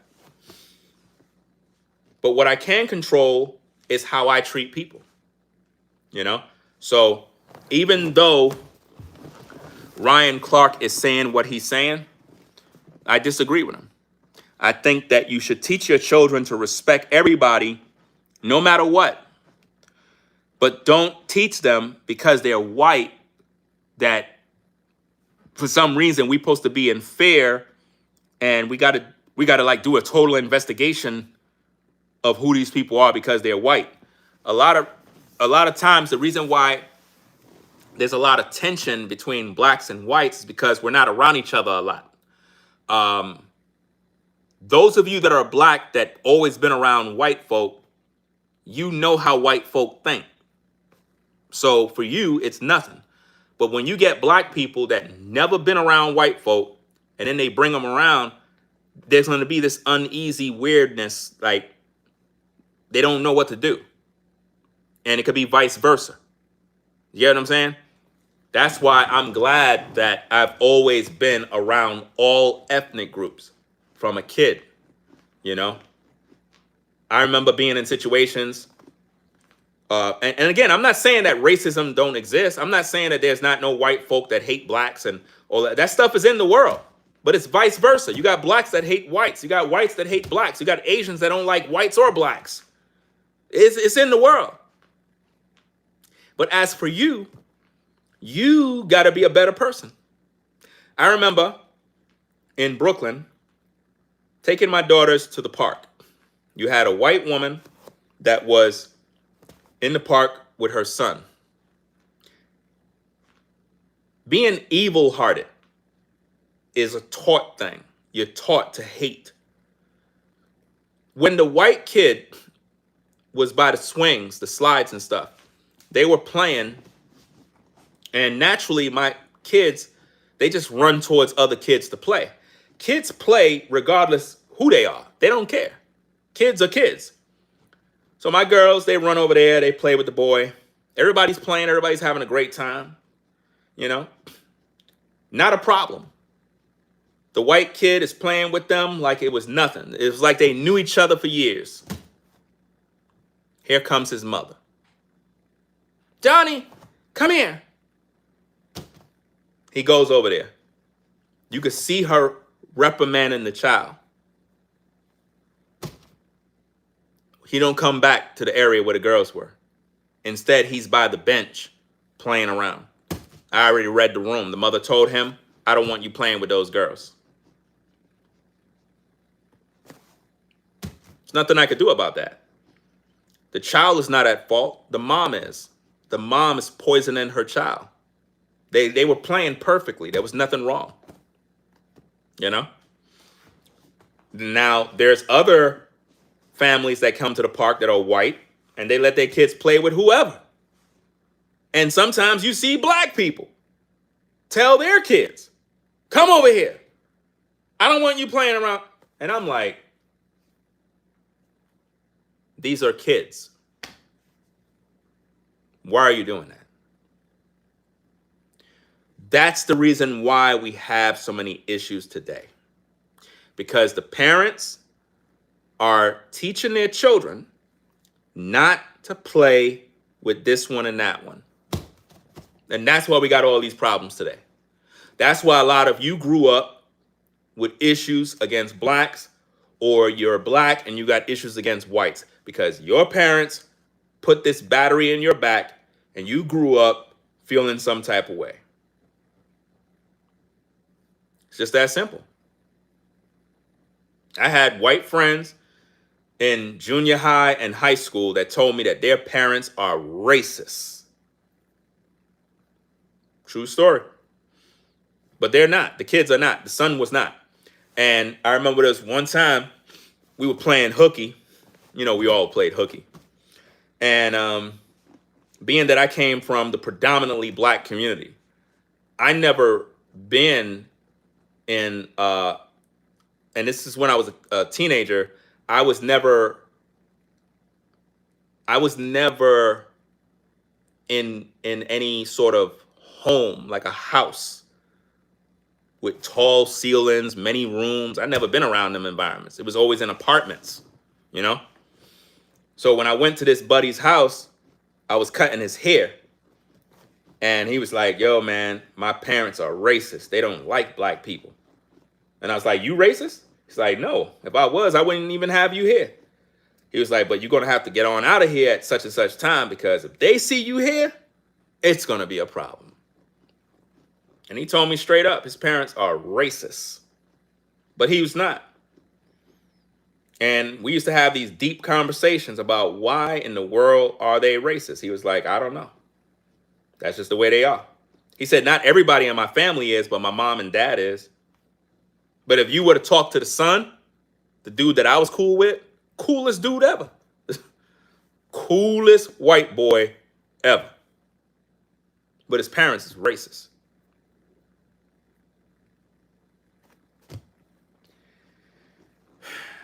That's the world we live in, man. I had a lot of Asian friends because they were good with art. They could draw. I had Bangladesh friends. They were good with math. Very, very good. Even the Asians, they were excellent with math. And I used to always hang around them to get the answers. During the exam, I used to be like, what's the answer? They used to be like, and they would show their hand. They would write the answer on their hand. Shout out to those kids. I remember back in the days, we used to get those scores, man. Pass the exam. Yeah, I know y'all did it too, so don't act like it's just me. You used to cheat on your tests, Ringo. Not all the tests, but some of the tests we had to pass, man. But yeah. So, yeah, man. We've been around a lot of different ethnic groups of people. And I think that is what shaped me to who I am today. And I think that I turned out to be a good guy. And not everybody have been exposed to that type of world. Some black folks have been only in the black community and they've never been outside. So they don't even know what's outside the community. They get around anybody that's different, they feel weird. This is why you have to travel. This is why you have to get out. You have to travel, move around, get into different places, be around different people, because the world is a big place. And it's healthy to actually be around other groups of people so that you can learn how to interact with people, learn about different cultures, learn about different people, what other people are into besides what you're into. And most importantly, respecting people. That's the universal language, respect. Everybody is different. No, we're not the same, but we're different. We eat different foods. We do different things for fun. But we have to learn how to respect each other. You know? Even when driving, learn how to respect people when you're driving. Be courteous, be kind. Give people the right of way sometimes. Even if you got the right of way, learn how to just give people the right of way. You know? Let them make the turn. They're struggling. Cars that keep going by. Stop and let them make the turn. You know? That brings good karma. You know? When you do good things come to you. Whether you're white, black, whatever your ethnicity is, when you do good things come to you. That's just the way it goes. Be kind to one another. That's what the scripture says. So for him to say he think he did his kids an injustice for teaching them to love people because those people may not want to love him, I think that's wrong to say. Teach your children to show respect, show love, but don't be a punching bag, you know? If somebody's treating you bad, then don't have no dealings with them no more. But just because you were treated bad by one person does not mean you become bitter and take out your hatred on everybody because of that one bad experience. You know? I think too many times we've been in situations as people where we had a bad experience with someone, and rightfully so, it was a bad experience. But then we took it out on everybody. That's wrong. You don't want to do that. Treat everybody with respect, guys. I'm telling you, you'll be a better person. This life is all about being a better human being. Being a better human being is about treating people the way you would want to be treated. You know? Maybe you're going to have a good day. Maybe you might have a bad day and cuss somebody out. It is what it is. You're not going to be perfect every day. There's days I cuss people out. Right here on YouTube.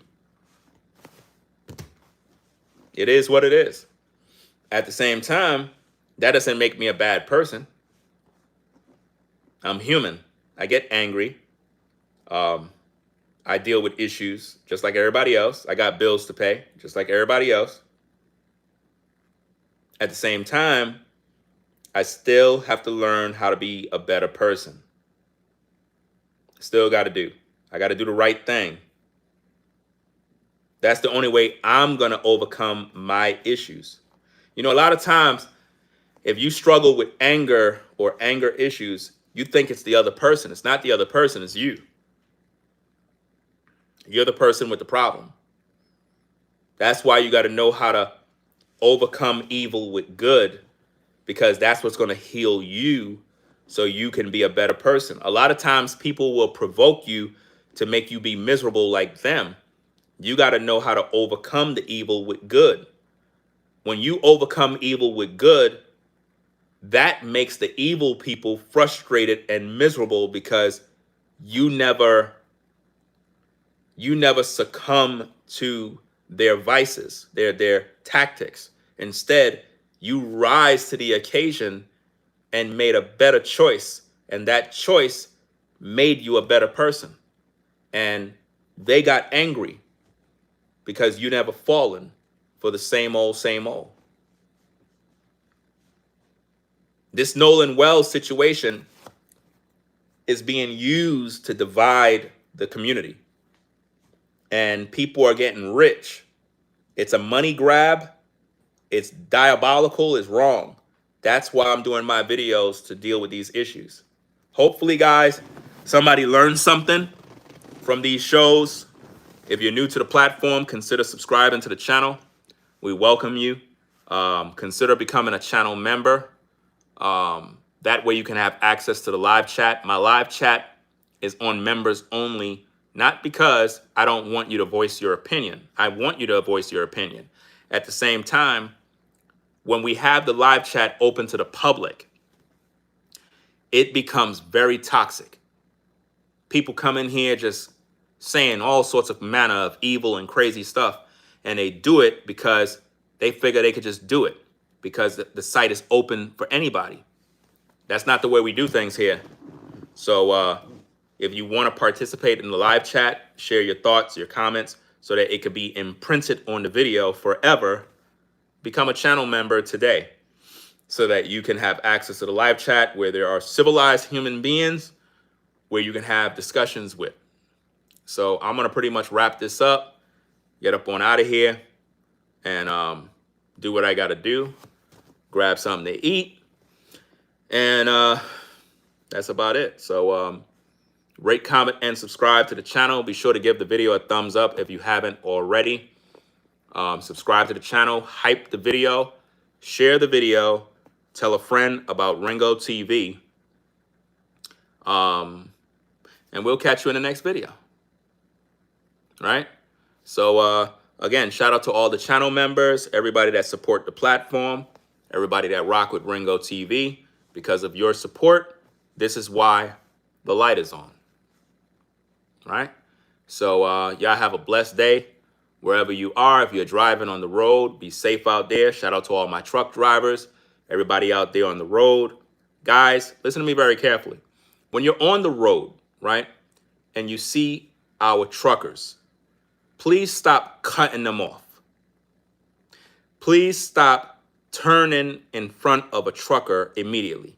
When you speed past a trucker and you put your signal on and you just cut in that lane, don't do that. Stop doing that. You know how dangerous that is? You make that driver's heart beat fast because anything can happen right there. He don't want to lose his CDL.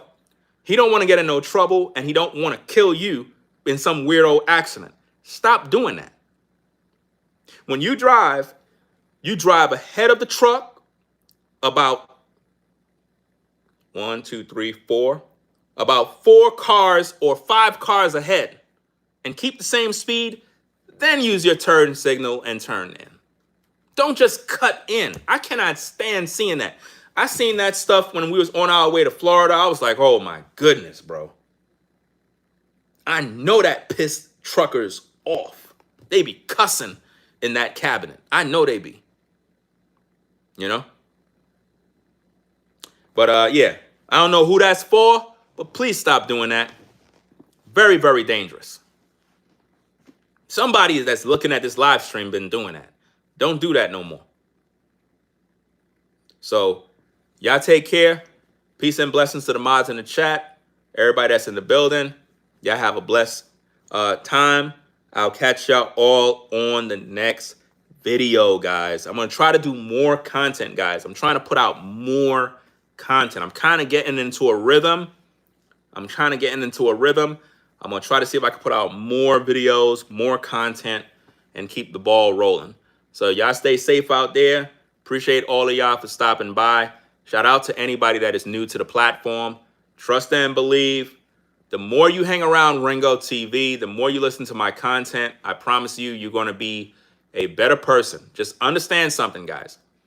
I am very straightforward. I am no nonsense. I'm raw and uncut. You got to have thick skin for my content. I'm a family man. I'm a father of 4 girls, right? So, as you, I guess, make your way through my platform listening to the content, get to know Ringo TV.